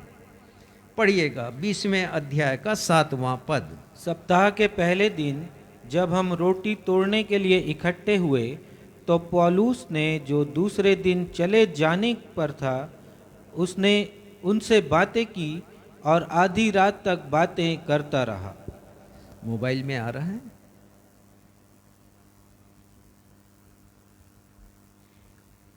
मोबाइल में बिल्कुल भेजिए, क्योंकि लोग बड़े चाव से उसे पढ़ते हैं। प्रेरितों के काम 20वां अध्याय 7वां पद। देखिए रविवारी आराधना का वर्णन है यहाँ पर लिखा। सप्ताह के पहले दिन अर्थात रविवार के दिन, जैसे आज हम बैठे हैं रविवारी आराधना के लिए, प्रभु भोज की सेवा के लिए वो उपस्थित है और वो वचन सुन रहे हैं। पौलुस जाने वाले हैं दूसरे दिन उस शहर से। जिस शहर की बात हो रही है वो त्रोआस नाम है उसका। ये त्रोआस की कलीसिया है और पौलुस वहाँ पर प्रचार करने के लिए पहुँचे हैं। लिखा है कि पौलुस जब प्रचार कर रहे थे वहाँ पर, तो आधी रात तक वो प्रचार करते रहे। लिखा आधी रात तक वो बातें करते रहे। और आगे आप पढ़िएगा 11वां पद। अब आप देखिए, मैं समझता हूँ कि रविवार की आराधना यदि त्रोआस की कलीसिया में 10-11 बजे प्रारंभ हुई होगी, तो उसके पश्चात आधी रात तक मध्यरात्रि तक पौलुस परमेश्वर के वचन का प्रचार वहाँ पर कर रहे हैं। और बात यहीं पर ख़त्म नहीं होती है, हमारे लिए सीखने की बात है। 11वां पद पढ़िएगा। और ऊपर जाकर रोटी तोड़ी। देखिए आधी रात तक अर्थात मध्यरात्रि तक उन्होंने परमेश्वर के वचन को पढ़ा है। उसके बाद उन्होंने प्रभु भोज की सेवा को पूरी की है। और उसके बाद और पढ़िए। और खाकर इतनी देर तक उनसे बातें करता रहा कि पौ फट गई। बहुत आश्चर्य होता है। ये प्रथम शताब्दी की कलीसिया के लोगों की पहचान थी।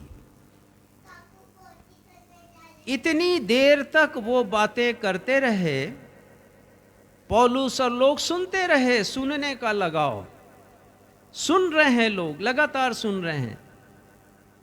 प्रभु भोज की सेवा हुई है और उसके बाद लिखा है कि पौ फटते तक, प्रातः काल तक लोगों ने प्रचार को सुना है, वचन को सुना है। हमारी क्या पहचान है? कितना पढ़ते हैं हम परमेश्वर के वचन को? और मैं आज आपको बताना चाहता हूं मैरी जोन्स के बारे में। ये बाइबल यदि आपके पास है, ये बाइबल यदि मेरे पास है, तो ये बाइबल ऐसे ही नहीं आई है। मैरी जोन्स नामक एक युवती का, एक कहना चाहिए टीनेज लड़की का बहुत बड़ा योगदान है। बताना चाहूँगा, सन 1784 में, समझिए करीब 200 वर्ष पहले की बात है, उससे भी ज़्यादा, उसका जन्म हुआ इंग्लैंड के वेल्स प्रांत के एक गांव में।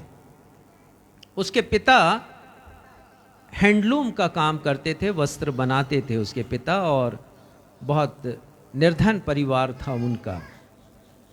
और जब मैरी जोन्स ने 8 वर्ष की उम्र में पढ़ना लिखना शुरू किया, तो उसके मन में एक लगाव आया, और लगाव ये आया कि उसे बाइबल पढ़ना चाहिए। लेकिन बाइबल उसके घर में तो थी नहीं। ये बात सन 1784 की, आज से 200 वर्ष से पहले की भी बात। तो वो 3 किलोमीटर पैदल जाती थी नंगे पांव। वहाँ के कलीसिया भवन में बाइबल की एक प्रति रखी हुई थी। तब तक बाइबल प्रिंट हो करके आने लगी थी, छप करके आने लगी थी। तो वो 3 किलोमीटर प्रतिदिन जाती थी बाइबल पढ़ने के लिए। और उसके मन में ये इच्छा हुई कि जितना समय आने जाने में वो व्यय करती है, बहुत अच्छा हो कि उसके पास एक व्यक्तिगत बाइबिल आ जाए। लेकिन बाइबिल तो बहुत महंगी थी उस ज़माने में, और उसके पास इतना पैसा नहीं था। तो मैंने पढ़ा कि 10 वर्ष की जब वो हुई तब से उसने पैसा जोड़ना शुरू किया अपने पॉकेट मनी से। 6 वर्ष तक वो पैसा जोड़ती रही, और जब वो 16 वर्ष की हुई तो बाइबिल खरीदने के लिए 42 किलोमीटर का लंबा सफर उसने तय किया, क्योंकि उस जमाने में बाइबिल हर जगह नहीं मिला करती थी जैसी सुलभ है आज हमारे लिए हर जगह। 42 किलोमीटर का वो सफर तय करके, वो भी ऐसे रास्तों पर जो कि पर्वतीय रास्ते थे, उबड़ खाबड़ थे, पक्के रास्ते तो उस जमाने में थे नहीं, पैदल गई है और बाइबिल की एक प्रति वो खरीद कर लाई है और उसने पढ़ना शुरू किया। उसके इस उत्साह को जब थॉमस चार्ल्स नाम के एक पास्टर ने देखा, जिन्होंने उसे बाइबिल दी थी, वो अचंभित हो गए और उन्होंने प्रस्ताव रखा कि क्यों ना बाइबिल सोसाइटी बनाई जाए और हर एक जरूरतमंद को जिसे बाइबिल की आवश्यकता है उसे बाइबिल दी जाए। और इस प्रकार बाइबिल सोसाइटी का जन्म हुआ लंदन में, और उसके बाद हर देश में आज अपनी अपनी बाइबिल सोसाइटी की शाखाएं हैं। बाइबिल छपती हैं आजकल तो, बहुत से ऐसी शाखाएं आ गई हैं, बहुत से संस्थान हैं जो बाइबिल छाप रही हैं अलग अलग भाषा में, और ये बाइबिल हमारे पास उपलब्ध है। लेकिन हम कितना पढ़ पाते हैं बाइबिल को, कितना सुन पाते हैं बाइबिल में से। त्रोआस की कलीसिया ने दिन और रात सुना है परमेश्वर के वचन। क्या वो उत्साह कभी हमारे हृदय में है कि हमने आज बाइबिल नहीं पढ़ी, हमें पढ़ना चाहिए। आजकल तो अनेक कलीसियाओं में बाइबिल को उचित मान सम्मान नहीं मिलता, स्थान नहीं मिलता। बाइबिल से संदेश भी यदि दिए जाते हैं तो टाइम लिमिट कर दिया गया कि इतने मिनट का संदेश होना चाहिए। हमने संसार की रीति विधि के अनुसार अपने आप को ढाल लिया है। अवसर मिले तो पढ़िएगा बिरिया की कलीसिया के बारे में, त्रोआस की कलीसिया के बारे में, प्रेरणा लीजिए मैरी जोन्स से कि किस प्रकार उसने संघर्ष किया है एक बाइबिल की प्रति पाने के लिए। आजकल तो बहुत सुलभ है, हर घर में ये उपस्थित है, हर घर में मौजूद है। हमें बाइबिल पढ़ना चाहिए। एक प्रश्न कर रहा हूं आप लोगों से, क्या आपके पास व्यक्तिगत बाइबिल है? जैसी चाहत मैरी जोन्स के हृदय में थी कि मेरे पास मेरी एक व्यक्तिगत बाइबिल हो। सन 1700 सन 1800 की बात है। क्या वो चाहत, वो लगाव आपके मन में भी है? क्या आपके पास व्यक्तिगत बाइबिल है? और यदि नहीं है तो खरीदिए। मैं संडे स्कूल की सीनियर कक्षा पढ़ाया करता था वर्षों पूर्व, और जब मैं एक बार सीनियर्स की कक्षा पढ़ा रहा था तो मैंने देखा कि एक जवान के हाथ में बाइबिल नहीं है। तो मैंने उससे पूछा कि आज बाइबिल लेकर तुम क्यों नहीं आए हो? तो उस जवान ने कहा कि मम्मी बाइबिल लेकर गई हैं। तो मैंने पूछा तुम्हारे घर में कितनी बाइबिल है? उसने कहा एक बाइबिल है। हमारे घर में हमारी उपयोग की चीज़ें अलग अलग होती हैं, यहाँ तक कि एक नगण्य जो टॉवेल जिसको हम कहते हैं, तौलिया, वो भी सबका अलग अलग होता है। साबुन भी सबके अलग अलग होते हैं। क्या बाइबिल अलग अलग नहीं होना चाहिए? क्या ये व्यक्तिगत नहीं होना चाहिए? कितना लगाव है हमारे मन में परमेश्वर के वचन के प्रति। वो लगाव मैंने अपने जीवन में देखा। आप पूछ सकते हैं कि इतना बड़ा भाषण उपदेश देने के लिए आप तैयार हैं, खड़े हैं, अपने व्यक्तिगत आपके स्वयं की गवाही क्या है? तो बताना चाहूँगा। सन 68 में, 1968 में, जब मैं 10वीं कक्षा पढ़ता था। गर्मी के दिनों में यूथ कॉन्फ्रेंस हुआ, मैं उसमें गया। मेरा जीवन बदला उसी यूथ कॉन्फ्रेंस में। और जो प्रचारक आए थे उन्होंने बताया कि उनके पास बाइबिल है जिसे वो बेचना चाहते हैं, यदि कोई खरीदना चाहे तो खरीद सकता है। एक बाइबिल 5 रुपए की थी, जैसे लाल बाइबिल जो बाहर उसका आवरण होता वैसा, और एक लग्जरी बाइबिल थी जिसके आखिरी के पृष्ठों में, ऊपर के पृष्ठों में सुनहरा दिखाई देता है, गोल्डन पेजेस जिसके होते हैं। उसकी कीमत 15 रुपए की थी। और मेरा भी परिवार निर्धन परिवार था, 6 भाई बहन। मैंने अपनी माँ से कहा कि माँ, प्रचारक आए हैं, बाइबिल बेच रहे हैं, मैं खरीदना चाहता हूँ। मेरी माँ ने भी कहा कि घर में एक बाइबिल है, उसे पढ़ा करो। मैंने कहा कि नहीं, मैं व्यक्तिगत बाइबिल चाहता हूँ, पर्सनल होना चाहिए मेरे पास, मेरी बाइबिल, मैं उसे पढ़ूँगा। तो माँ ने पूछा कितने की बाइबिल है? मैंने बोला 15 रुपए की है। माँ ने कहा कि सोच लो, 15 रुपए तुम्हारे जूते के लिए मैंने रखे हैं, तुम्हें क्या चाहिए, जूते चाहिए या बाइबिल चाहिए? और मुझे बताते हुए बहुत खुशी होती है, प्रसन्नता होती है और गर्व भी होता है। मैंने माँ से कहा कि जूते नहीं चाहिए माँ, मुझे बाइबिल चाहिए। आज भी वो बाइबिल मेरे पास है। ये लगाव होना चाहिए हमारे मन में। देखिए, प्रभु यीशु मसीह ने हमें प्रोत्साहित किया है वचन के प्रति। ये वचन हमें क्या लाभ पहुंचाता है, बहुत सी बातें मैं बता सकता हूं परमेश्वर के वचन से, कुछ ही बातें बता पाऊंगा। यूहन्ना 5:39 निकालिए, यूहन्ना रचित सुसमाचार उसका 5वां अध्याय और 39वां पद देखिए। वहाँ पर प्रभु यीशु मसीह हमें बता रहे हैं कि क्यों पढ़ना चाहिए, ये बाइबिल से हमें क्या मिलता है। 5वें अध्याय का 39वां पद पढ़िएगा। तुम पवित्र शास्त्र में ढूंढते हो क्योंकि समझते हो कि उसमें अनंत जीवन तुम्हें मिलता है, और यह वही है जो मेरी गवाही देता है। देखिए, प्रभु यीशु मसीह 2 बातें यहाँ पर बता रहे हैं कि पवित्र शास्त्र में अनंत जीवन की बातें हमें मिलती हैं। हम अनंत जीवन को प्राप्त करते हैं, जो हमारे जीवन का एक पैशन होना चाहिए, एक चाहत होनी चाहिए, हमारे जीवन का एक लक्ष्य होना चाहिए कि हम अनंत जीवन को प्राप्त करें, जिसे देने के लिए यीशु मसीह आए। तो इस वचन में हमें अनंत जीवन की बातें मिलती हैं। दूसरी बात, यीशु कहते हैं कि ये मेरी गवाही देता। हम यीशु के बारे में जानते हैं, उनकी शिक्षाओं के बारे में जानते हैं, जो कार्य उन्होंने किए उसके विषय में हम जानते हैं। और परमेश्वर के वचन में या पवित्र शास्त्र में और क्या क्या बातें लिखी हैं हम जानते हैं। ये सारी बातें यीशु की गवाही को प्रकट करती हैं। और तीसरी बात, 40वां पद पढ़िएगा इसी का। फिर भी तुम जीवन पाने के लिए मेरे पास आना नहीं चाहते। ये वचन हमें प्रभु यीशु मसीह के पास पहुंचाता है। ये जीवनदायक शास्त्र है, हमें यीशु के पास ये पहुंचाता है परमेश्वर का वचन। तो हमें जाना चाहिए, हमें पढ़ना चाहिए, ये लाभ हमें मिलते हैं। एक पद और निकालिए, कुलोसियों 3:16। और यहाँ पर संत पौलुस लिखते हैं कि हमें कैसा लगाव रखना चाहिए परमेश्वर के वचन के प्रति।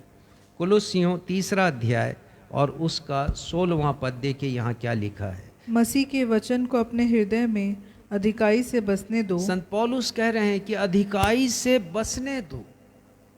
परमेश्वर के वचन को ना सिर्फ पढ़ना है, ना सिर्फ सुनना है, परंतु स्मरण करके भी रखना है।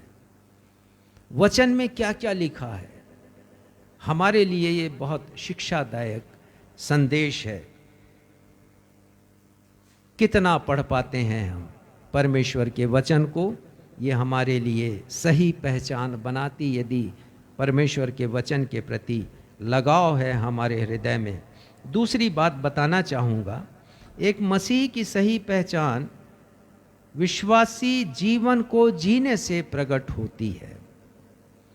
विश्वासी जीवन जीने का अर्थ है एक ऐसा जीवन जिसके द्वारा एक मसीही केवल जीभ ही से नहीं अपने विश्वास का अंगीकार करता है, परंतु विश्वास को कर्म में बदलकर परमेश्वर की आज्ञाओं का पालन करता है। संक्षेप में यह है कि हम जीभ ही से अंगीकार कर लिया करते हैं अपने विश्वास का, परंतु परमेश्वर का वचन कहता है कि हमें परमेश्वर की आज्ञाओं का पालन भी करना है। परमेश्वर पर विश्वास करना और उस विश्वास को कर्म में बदलना, ये दो अलग अलग बातें हैं। बहुत से लोग कहते हैं कि हाँ, हम परमेश्वर पर विश्वास करते हैं। बहुत से लोग कहते हैं कि हम प्रभु यीशु मसीह पर विश्वास करते हैं, हम परमेश्वर के वचन पर विश्वास करते हैं।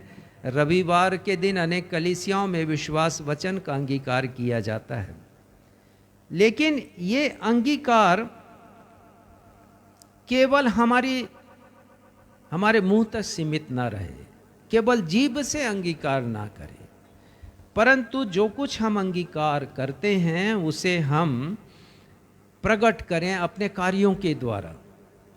बाइबल कहती है कि हम केवल नाम के मसीही ना बने। नाम के मसीह अर्थात नामधारी मसीह, अर्थात अंग्रेजी में नॉमिनल क्रिश्चियन हमें नहीं बनना है, परंतु बाइबल कहती कि हम काम करने वाले मसीही बने। ऐसे मसीही जो अपने विश्वास को कार्य में परिवर्तित कर सकें। अंग्रेजी में इसे कहते हैं प्रैक्टिसिंग क्रिश्चियन, अर्थात वचन के अनुरूप विश्वासी जीवन जीने वाले मसीही बने। जैसा वचन में हम पढ़ते हैं, मैं और आप पढ़ते हैं, जैसे वचन को हम सुनते हैं प्रचार के द्वारा, जैसे अभी सुन रहे हैं, या किसी कलीसिया में सुनते हैं, या फिर किसी आत्मिक जागृति सभाओं में आप सुनते हैं, जैसे वचन को सीखते हैं और जैसा वचन हम बोलते हैं वैसा हमारा जीवन भी दिखाई देना चाहिए। यही है हमारी सही पहचान, एक मसीही की सही पहचान, जब वो अपने विश्वास को कार्य रूप में परिणित करता है। जैसा वचन हम पढ़ते हैं, जैसा वचन हम सुनते हैं, जैसा सीखते हैं वचन से, और जैसा वचन हम बोलते हैं, वैसा हमारी चाल दिखाई देना चाहिए, वैसा हमारा चरित्र प्रकट होना चाहिए, और वैसा ही हमारा चेहरा हो। ऐसा ना हो कि हम कलीसिया भवन में आए तो वचन के प्रति हम लगाव दिखा दें, पढ़ने में नंबर 1 रहें सबसे पहले, इधर पास्टर ने कहा संदर्भ और हमने खोलकर पढ़ दिया, केवल वहीं तक सीमित ना रहें, पर जब चर्च से जाएं तो उस वचन को जीना भी सीखें। ऐसा जीवन एक आम मसीही के चरित्र में दिखाई नहीं देता। यदि देखा जाए तो परमेश्वर के वचन की जो विशेषताएं हैं एक मसीही के जीवन में दिखाई नहीं देती, और इस बात को छोड़ दीजिए, आजकल अगुओं के चरित्र में भी ये बातें दिखाई नहीं दे रही। मुझे बड़े अफसोस के साथ कहना पड़ रहा है। क्यों? कलीसिया में आत्मिक गिरावट है। क्यों हमारी कलीसिया के नौजवान लोग और अनेक लोग ठोकर खा रहे हैं? इसलिए क्योंकि अगुओं का चाल चरित्र और चेहरा वचन के अनुसार दिखाई नहीं देता। प्रभु यीशु मसीह ने कहा है, एक पद निकालिएगा, 15वां अध्याय 14वां पद। देखिए प्रभु यीशु मसीह यहाँ पर क्या निर्देश दे रहे हैं। 15 अध्याय और उसका 14वां पद, 14 वर्स 14। यूहन्ना रचित सुसमाचार 15 अध्याय उसका 14वां पद, और यहाँ लिखा है, जो कुछ मैं तुम्हें आज्ञा देता हूँ यदि उसे करो तो तुम मेरे मित्र हो। प्रभु यीशु मसीह कह रहे हैं यहाँ पर कि उनकी आज्ञा का पालन होना चाहिए, और जब हम करते हैं तभी हम यीशु के मित्र बन सकते, यीशु के बहुत करीबी कहला सकते हैं। मित्र का मतलब यही है, बहुत करीब हम यीशु के अपने आप को पा सकते हैं। ये तब होता है जब हम आज्ञाओं का पालन करते हैं। विश्वास को कर्म में बदलने का मतलब आज्ञा पालन से है। हमें आज्ञाओं का पालन करना है। वचन में दी गई आज्ञाओं का पालन करने वाला मसीह विश्वासी जीवन जीने वाले मसीही की एक सशक्त पहचान है। जब हम आज्ञाओं का पालन करते हैं तो हमारी एक सशक्त पहचान बनती है, मजबूत पहचान बनती है। प्रभु यीशु मसीह के अनुसार मसीहियों की दो पहचान है। देखिए, उसे उन्होंने बतलाया है मत्ती रचित सुसमाचार उसके 7वें अध्याय के 24 और 26 पद को देखिएगा। यहाँ पर प्रभु यीशु मसीह दो व्यक्तियों की पहचान बता रहे हैं। उनमें से एक बुद्धिमान व्यक्ति की पहचान है और दूसरा एक निर्बुद्धि मसीही की पहचान है। तो बुद्धिमान मसीही की पहचान कैसे बनती है, पढ़िएगा 24वां पद। इसलिए जो कोई मेरी ये बातें सुनकर उन्हें मानता है, प्रभु यीशु मसीह ने कहा जो कोई ये बातें सुनकर उन्हें मानता है। हमने पढ़ लिया यूहन्ना 15 और उसके 14वें पद में कि जो कुछ आज्ञा यीशु हमें देते हैं हमें उसे पूरा करना है, तब हम यीशु के मित्र हैं। और यहाँ पर यीशु कह रहे हैं कि जो कोई मेरी ये बातें सुनकर उन्हें मानता है वह उस बुद्धिमान मनुष्य के समान ठहरेगा। हमारी आइडेंटिटी किसके समान है? बुद्धिमान मनुष्य के समान है या दूसरे मनुष्य के समान है, जिसके विषय में प्रभु यीशु मसीह 26वें पद में कहते हैं, पढ़िएगा। परंतु जो कोई मेरी ये बात सुनता है और उन पर नहीं चलता वह उस निर्बुद्धि मनुष्य के समान प्रभु यीशु ठहरेगा। मसीह कह रहे हैं जो मेरी आज्ञाओं का पालन नहीं करता है, जो व्यक्ति अपने विश्वास को कार्य रूप में परिणित नहीं करता है, वो निर्बुद्धि मनुष्य के समान है। हमारी पहचान इस संसार के समक्ष कैसी है? संत याकूब लिखते हैं, बहुत अच्छा संदर्भ है, मैं चाहूँगा कि उसे हम पढ़ें। अनेकों बार मैं इस संबंध का, इस स्थल का विवरण आपको देता हूँ। याकूब उसका 2 अध्याय और उसके 14वें पद को पढ़िएगा, वर्स 14। हे मेरे भाइयों, यदि कोई कहे कि मुझे विश्वास है पर वह कर्म न करता हो तो इससे क्या लाभ? हाँ, देखिए वो कहते हैं यदि कोई मतलब मसीही, यदि कोई मसीही कहे कि मुझे विश्वास, परमेश्वर पिता पर विश्वास है, परंतु कर्म नहीं करता, अर्थात आज्ञा पालन नहीं करता, तो उससे अर्थात ऐसे विश्वास से क्या लाभ होगा? वो कहते हैं कि क्या, पूछते हैं वो, क्या ऐसा विश्वास उद्धार कर सकता है? कदापि नहीं कर सकता। कहने का तात्पर्य ये है कि हम नामधारी मसीही ना बने, केवल मुंह से अंगीकार करने वाले ना बने, परंतु साबित करने वाले बने अपने विश्वास को। जैसे साबित किया है, पढ़ते हैं नूह के बारे में। नूह ने साबित किया, एक पद निकालिएगा कि याकूब की किताब के पहले ही 11वें अध्याय का 7वां पद, और यहाँ पर हम पढ़ते हैं इब्रानियों 11 अध्याय उसका 7वां पद नूह के विषय में, कि देखिए उसका विश्वास कितना बलवंत था, कितना मजबूत था। नूह का विश्वास यहाँ लिखा है, विश्वास ही से नूह ने उन बातों के विषय में जो उस समय दिखाई न पड़ती थी चेतावनी पाकर भक्ति के साथ अपने घराने के बचाव के लिए जहाज बनाया। देखिए जहाज बनाया उसने, और छोटा मोटा जहाज नहीं, बहुत विशाल जहाज बनाया है। उत्पत्ति के 6वें अध्याय में इसका वर्णन है, 7वें अध्याय में भी आप पढ़ सकते हैं। विशाल जहाज उसने बनाया है। जो बातें दिखाई नहीं देती थी, अर्थात बादल नहीं दिखाई देता था, वर्षा उस जमाने में होती नहीं थी, परंतु उसने विश्वास किया कि जल प्रलय के द्वारा परमेश्वर पिता इस सृष्टि को नष्ट करेंगे, और उसने काम करके दिखाया। वाद विवाद नहीं किया परमेश्वर से। लिखा है परमेश्वर की आज्ञा के अनुसार नूह ने ऐसा ही किया।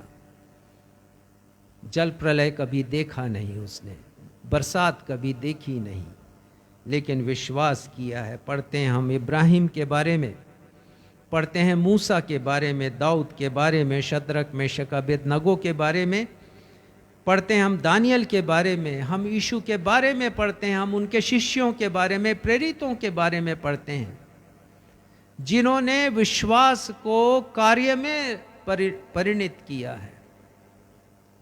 तो हमारी पहचान कैसे बनती है संसार के सामने, या कैसे बनेगी?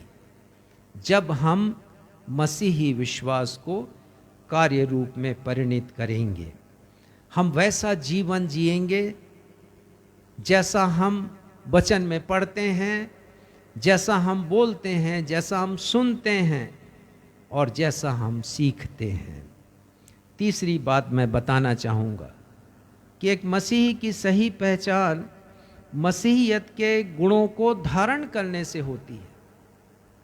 हमें उन गुणों को धारण करना है। धारण करने से मतलब है कि जैसे वस्त्र को हम पहनते हैं, वैसे ही इन गुणों को हमें पहनना है। पढ़िएगा, मैं चाहूँगा कि आप निकाले कुलुस्सियों उसका 3 अध्याय और उसके 12वें पद को पढ़िएगा। कुलुस्सियों 3, ये क्या क्या गुण हमें धारण करना यहाँ पर लिखा है। इसलिए परमेश्वर के चुने हुए के समान। हाँ, देखिए संत पौलुस कह रहे हैं कि मैं और आप चुने हुए लोग हैं। यदि वचन के प्रति लगाव है, यदि एक विश्वासी जीवन हम जी रहे हैं, नाम मात्र का जीवन नहीं, परंतु मसीही जीवन में विश्वास को कार्य के द्वारा प्रकट करने वाला जीवन जी रहे हैं, तो हम परमेश्वर के चुने हुए लोग हैं। और वो कहते हैं कि परमेश्वर के चुने हुओं के समान संसार के समक्ष हमें गुणों को प्रकट करना है। और क्या क्या गुणों की चर्चा वो कर रहे हैं यहाँ पर, पढ़िएगा आगे। जो पवित्र और प्रिय हैं, बड़ी करुणा और भलाई और दीनता और नम्रता और सहनशीलता धारण करो। वो कह रहे हैं कि हमें इन वस्त्रों को पहनना है, गुण रूपी वस्त्रों को धारण करना अर्थात पहनना है। करुणा अर्थात कंपेशन, भलाई, दीनता, नम्रता और सहनशीलता, ये हमारे मसीही जीवन में दृष्टिगोचर होना चाहिए, परिलक्षित होना चाहिए, दिखाई देना चाहिए। यदि एक मसीही की पहचान संसार में जाएगी तो संसार को आत्मिक रूप से बदलने में समय नहीं लगेगा। क्यों प्रभु यीशु मसीह के आगमन में देरी हो रही है? क्योंकि प्रचार का काम रुका हुआ, वो प्रचार का काम हमारे जीवन से होना चाहिए, दिखाई देना चाहिए। पद 13 को पढ़िएगा, ये भी गुण हमारे जीवन में दिखाई देना चाहिए। इसी का कुलुस्सियों 3 उसका पद 13। और यदि किसी को किसी पर दोष देने का कोई कारण हो तो एक दूसरे की सह लो। और ना सिर्फ उन गुणों को जिसकी चर्चा मैंने पहले की हमें धारण करना, परंतु एक दूसरे की सहना भी है। लेकिन कितना सह पाते हैं? कलीसिया में लोग एक दूसरे की सह नहीं पाते। मसीही लोग ही आपस में उलझे हुए हैं। विभाजन है कलीसियाओं में, क्योंकि सहना नहीं चाहते, सहनशीलता नहीं है। पति पत्नी में मनमुटाव है, सेपरेशन है, अलगाव है, तलाक की बात है, तलाक हो भी जाती इसलिए क्योंकि सह नहीं पाते। कहाँ चला जाता है ये कहाँ चली जाती मसीही पहचान? ये सब गुण कहाँ चले जाते हैं जिसका वर्णन परमेश्वर के वचन में लिखा है।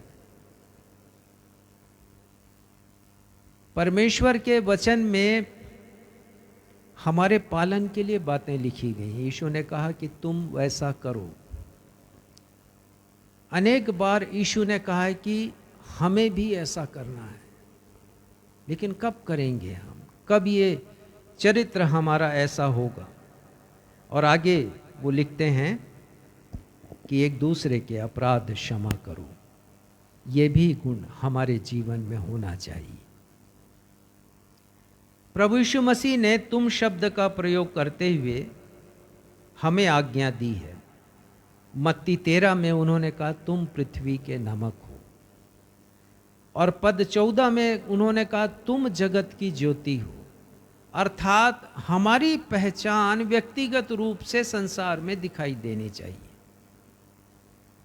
संज्ञा दी है उन्होंने हमें, नमक की संज्ञा, तुम पृथ्वी के नमक हो। और नमक के विषय में बहुत सी बातें हम सीख सकते हैं, लेकिन अभी यही बताऊंगा कि नमक जैसे स्वाद उत्पन्न करता है, वैसे मुझे और आपको इस स्वादहीन संसार में प्रभु यीशु मसीह के स्वाद को उत्पन्न करना है अपने गुणों के द्वारा। प्रभु यीशु मसीह ने कहा तुम जगत की ज्योति हो। हमें ज्योति बिखेरना है पाप के अंधकार से भरे हुए संसार में। प्रभु यीशु मसीह की ज्योति को छिपाना नहीं है। उन्होंने कहा कि जो नगर पहाड़ पर बसा वो छिप नहीं सकता। उन्होंने कहा कि लोग दिया जलाकर किसी पैमाने के नीचे या बर्तन के नीचे नहीं रखते, उसे बुझाने की कोशिश नहीं करते, लेकिन प्रकाश को फैलाते हैं। उन्होंने कहा तुम्हारा उजियाला भी मनुष्यों के सामने ऐसे ही चमके। हमारी पहचान क्या है, क्या सही पहचान होना चाहिए? यीशु ने तो बहुत व्यक्तिगत बना दिया ये कह करके कि तुम पृथ्वी के नमक हो, तुम जगत की ज्योति हो। और वो कहते हैं कि जब हम ऐसा करेंगे तब परमेश्वर पिता के नाम की महिमा होगी। 16वां पद पढ़िएगा, मत्ती रचित सुसमाचार 5वें अध्याय का 16वां पद। यहां लिखा है उसी प्रकार तुम्हारा उजियाला मनुष्यों के समान चमके कि वे तुम्हारे भले कामों को देखकर तुम्हारे पिता की जो स्वर्ग में है बड़ाई करें। यीशु कहते हैं कि मनुष्यों के सामने अपनी ज्योति को बिखेरना। ये ज्योति यीशु की ज्योति है। मुझे और आपको ज्योति की संतान कहा गया है इफिसियों 5वें अध्याय के 8वें पद में। और संत पौलुस लिखते हैं कुलुसियों 2 अध्याय के 15वें पद में कि तुम इस संसार में जलते दीपकों के समान दिखाई दो। मत्ती 5:16 में कह रहे हैं कि तुम्हारा उजियाला मनुष्यों के सामने चमके। मनुष्यों के सामने हमारी आइडेंटिटी होना चाहिए। हमारी क्या पहचान है एक मसीही की? हमने सर्वश्रेष्ठ प्रभु यीशु मसीह के किन गुणों को संसार के सामने रखा है? बहुत बार लोग कहते हैं कि इस प्रकार जीना मुश्किल है। दरअसल हम जीना ही नहीं चाहते, इन गुणों को रखना ही नहीं चाहते हैं। संसार हमें देख रहा है कि हम परमेश्वर पिता को महिमा दे रहे हैं या नहीं दे रहे हैं। आज बहुत से मसीही अपनी गलत पहचान के लिए परमेश्वर के लिए शर्म का कारण बन गए। हम अपने पहचान को बाइबल के, पवित्र शास्त्र के, परमेश्वर के वचन के अनुसार बना कर रखें। चौथी बात बताना चाहूँगा, एक मसीही की सही पहचान उसके प्रेमी स्वभाव से प्रकट होती है। हम कैसा स्वभाव प्रस्तुत कर रहे हैं संसार के सामने? एक मसीही का स्वभाव, उसका चरित्र, उसका चाल चलन कैसा होना चाहिए? कुछ बातों के द्वारा हम सीखेंगे। हमारा चरित्र क्या प्रेम करने वालों के समान है? और यदि प्रेम करने वाले हैं हम, प्रेमी स्वभाव है, तो ये यीशु का स्वभाव है। या कुलुसियों उसके 3 अध्याय के 8वें पद के अनुसार हम जीवन जी रहे हैं। देखिए संसार के सामने हमारी क्या पहचान बन रही है, कैसा चरित्र हम लेकर आ रहे हैं। जिस चरित्र को यीशु ने सर्वश्रेष्ठ बनाने की शिक्षा दी है, जिस चरित्र को परमेश्वर के वचन में दूसरे मनुष्यों की अपेक्षा बहुत श्रेष्ठ बनाने की हमें आज्ञा दी गई, हमने उसे कैसा बनाया है, पढ़िएगा कुलुस्सियों 3 अध्याय 8वां पद। पर अब तुम भी इन सब को अर्थात क्रोध, रोष, बैर भाव, निंदा और मुंह से गालियां बकना, ये सब बातें छोड़ दो। देखिए, ये मसीही के चरित्र में ये बातें नहीं होना चाहिए। हमारी पहचान कभी नहीं ऐसी होनी चाहिए कि हम क्रोधी स्वभाव के हों, हम गुस्से को प्रकट करने वाले हों, दुश्मनी रखने वाले हों, एक दूसरे की निंदा बुराई करने वाले हों, गाली बकने वाले हों और झूठ बोलने वाले हों। ऐसा चरित्र हमारे जीवन में दिखाई नहीं देना चाहिए। वो कहते हैं 9वां पद पढ़िएगा इसी के बाद, एक दूसरे से झूठ मत बोलो, क्योंकि तुमने पुराने मनुष्यत्व को उसके कामों समेत उतार डाला है। हमने पुराने मनुष्यत्व को यदि उतार दिया है, पुराने चरित्र को, पुराने दुर्गुणों को, पुराने पापमय जीवन के दोषों को यदि हमने अपने जीवन से निकाल दिया है, तो वो कहते हैं कि उसकी पुनरावृत्ति हमें नहीं करना चाहिए, क्योंकि हमने नए मनुष्यत्व को जो प्रभु यीशु मसीह में हमें मिला है उसे पहन लिया है। तो हमारे चरित्र में ये अवगुण दिखाई नहीं देने चाहिए। इसी के 14वें पद को पढ़िएगा, क्या कहते हैं संत पौलुस। इन सब के ऊपर प्रेम को जो सिद्धता का कटिबंध है बांध लो। वो कहते हैं कि इन सब के ऊपर प्रेम को, अर्थात जो गुण हमारे जीवन में आ जाएं, करुणा, भलाई, दीनता, नम्रता, सहनशीलता, क्षमा करने का गुण, सह लेने का गुण, वो कहते हैं इसके ऊपर प्रेम को जो सिद्धता का कटिबंध है बांध लो। तो ये स्वभाव हमारे जीवन में प्रकट होना चाहिए। प्रभु यीशु मसीह की शिक्षा है हमारे लिए। देखिए यूहन्ना 13 और 44 में प्रभु यीशु मसीह क्या कहते हैं, हमें शिक्षा देते हैं और वो कहते हैं कि एक नई आज्ञा मैं तुम्हें देता हूँ। 34वां पद, क्षमा करेंगे 34वां पद, 13वां अध्याय यूहन्ना का 34वां पद। मैं तुम्हें एक नई आज्ञा देता हूँ। ये एक नई आज्ञा है प्रभु यीशु मसीह की हम सबों के लिए। क्या है? कि एक दूसरे से प्रेम रखो। हमें प्रेम रखना है हर एक लोगों से। यीशु ने कहा सताने वालों के लिए प्रार्थना करना है, श्राप नहीं देना, आशीष देना। ये तब संभव होगा जब हम प्रेम रखेंगे उन लोगों के लिए, उन लोगों से भी जो हमें सताते हैं। यीशु की ये शिक्षा है और वो कहते हैं, आगे पढ़िएगा, जैसे मैंने तुमसे प्रेम रखा है वैसे ही तुम भी एक दूसरे से प्रेम रखो। वो कहते हैं प्रभु यीशु मसीह यहाँ पर कि जैसे उनका प्रेम है, और उनके प्रेम के लिए हमने गाया तू प्यार का सागर, सागर दया का तू है। ये प्रभु यीशु मसीह का प्रेम है जिसकी ना लंबाई है, ना चौड़ाई है, ना ऊंचाई है, ना गहराई है। प्रभु यीशु मसीह कहते हैं कि ऐसा प्रेम तुम्हें भी रखना है। और आगे का पद पढ़िएगा, यदि आपस में प्रेम रखोगे तो इसी से सब जानेंगे कि तुम इसी मेरे से सब चेले हो। जानेंगे, सब जानेंगे अर्थात हमारी आइडेंटिटी बनेगी, हमारी पहचान बनेगी कि हम यीशु के शिष्य हैं। तो प्रेमी स्वभाव हमारी पहचान बन जाना चाहिए, सही पहचान बनना चाहिए। संसार के सामने हम इस पहचान को प्रकट करें।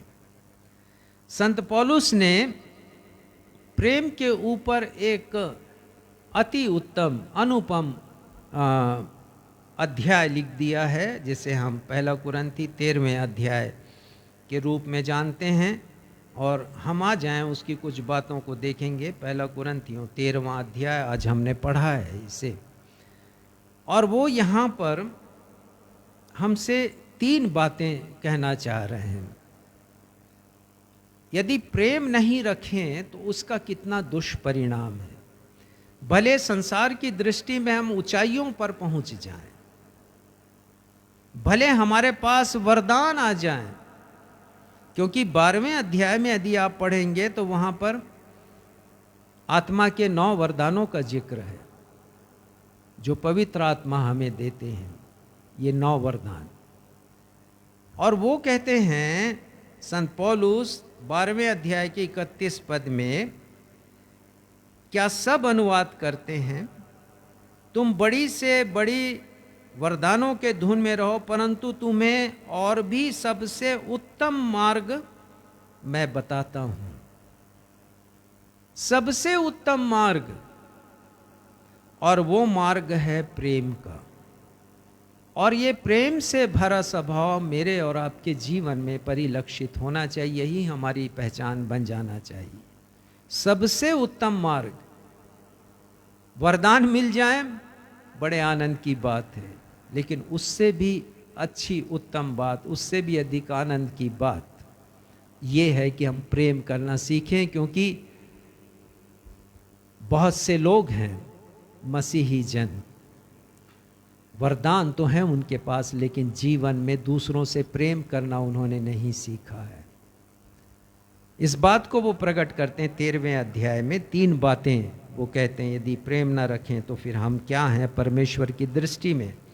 पढ़िएगा पहला पद, यदि मैं मनुष्यों और स्वर्गदूतों की बोलियां बोलूं और प्रेम न रखूं तो मैं ठनठनाता हुआ पीतल और झनझनाती हुई झांझ हूं। देखिए कितनी ऊंची बात वो यहाँ पर कह रहे हैं।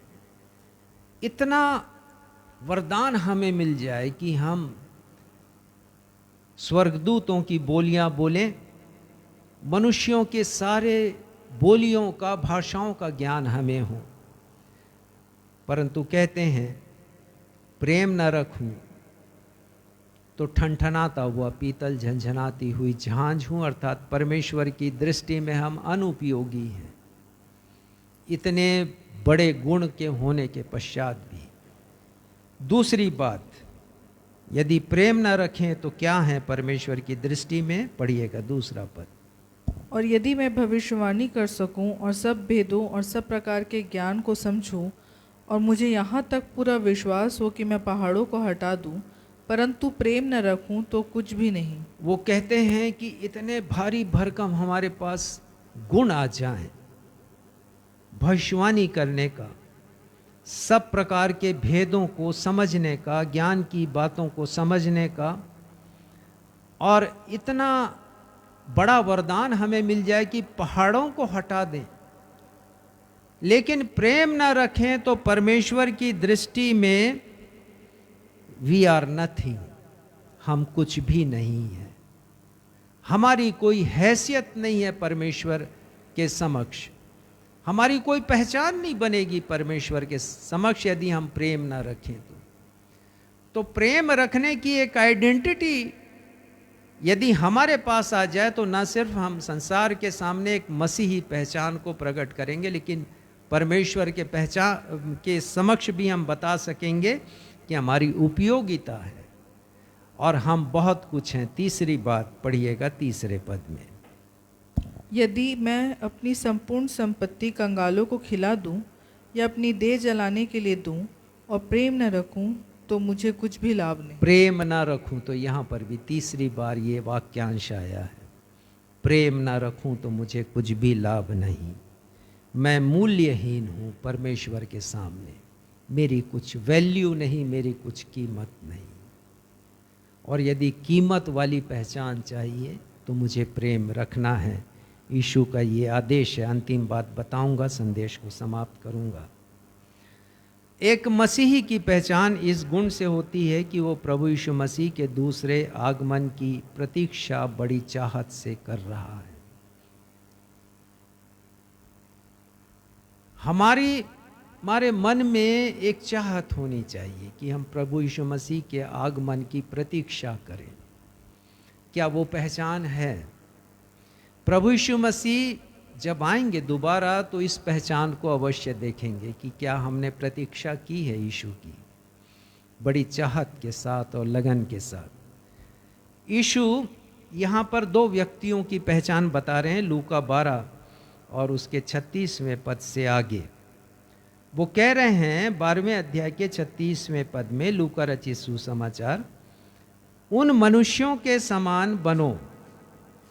कैसे मनुष्यों के समान बनने की बात वो कर रहे हैं? जो अपने स्वामी के आने की बाट जोह रहे हैं, जिनके स्वामी ने कहा है कि भाई मैं विवाह समारोह में जा रहा हूं और रात्रि में आऊंगा।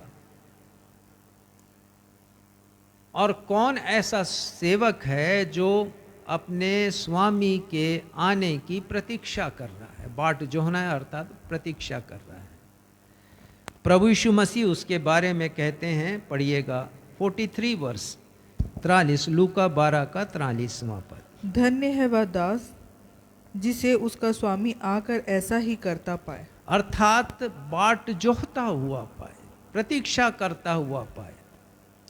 एक पहचान एक सेवक की ये है कि वो अपने स्वामी की प्रतीक्षा कर रहा है। क्या ये पहचान मेरी और आपकी है कि हम यीशु के दोबारा आगमन की प्रतीक्षा कर रहे हैं? यीशु एक दूसरे सेवक की बात यहाँ पर करते हैं जिसने अपने स्वामी के आगमन की प्रतीक्षा नहीं की। पढ़िएगा 44वां पद, नहीं 45वां 45।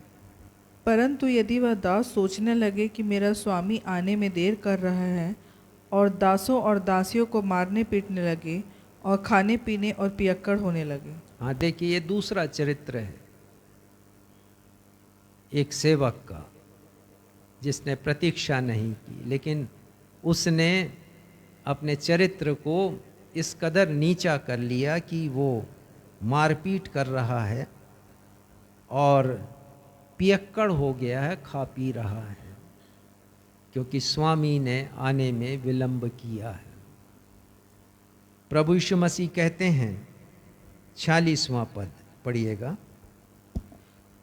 तो उस दास का स्वामी ऐसे दिन जब वह उसकी बाट जोता ना रहे और ऐसी घड़ी जिसे वह जानता ना हो आएगा और उसे भारी दंड देकर उसका भाग उसे अविश्वासी ताड़ना देंगे। प्रभु यीशु मसीह उसे धन्य नहीं कहेंगे। हमारी पहचान कैसी है? अनेक स्थानों पर लिखा गया है कि हमें प्रतीक्षा करनी है प्रभु यीशु मसीह के दूसरे आगमन की। प्रभु यीशु मसीह का दूसरा आगमन सुनिश्चित है, वो टलेगा नहीं, होके रहेगा। पर यीशु ने कहा कि ये अनिश्चित है। आगमन सुनिश्चित है लेकिन समय अनिश्चित है। प्रभु यीशु मसीह ने अनेक स्थलों पर अपने द्वितीय आगमन के अचानक होने के विषय में कहा है। जैसे उन्होंने कहा, जैसे बिजली आकाश में कौंधती है वैसे ही मेरा आगमन होगा। उन्होंने कहा, जैसे चोर अचानक आता है वैसे मैं आऊंगा। तो हम कैसी प्रतीक्षा कर रहे हैं? ये सोचने की बात है हमारे लिए, पहचान बनाने की बात है।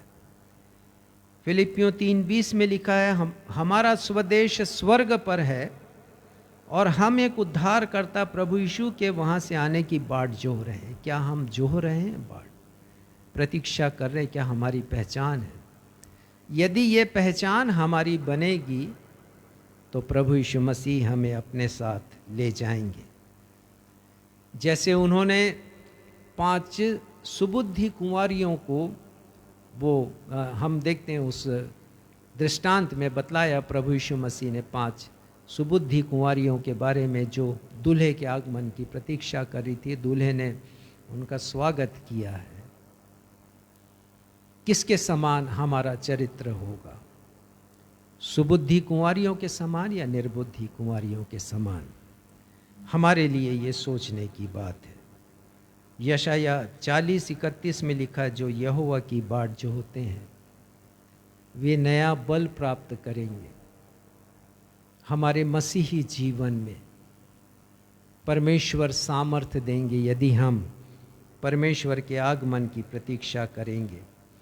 भजन संहिता 40:1 में लिखा है कि मैं धीरज से यहोवा की बाट जो होता रहा, प्रतीक्षा करता रहा, और उसने झुककर मेरी विनती को, मेरी प्रार्थना को सुना है।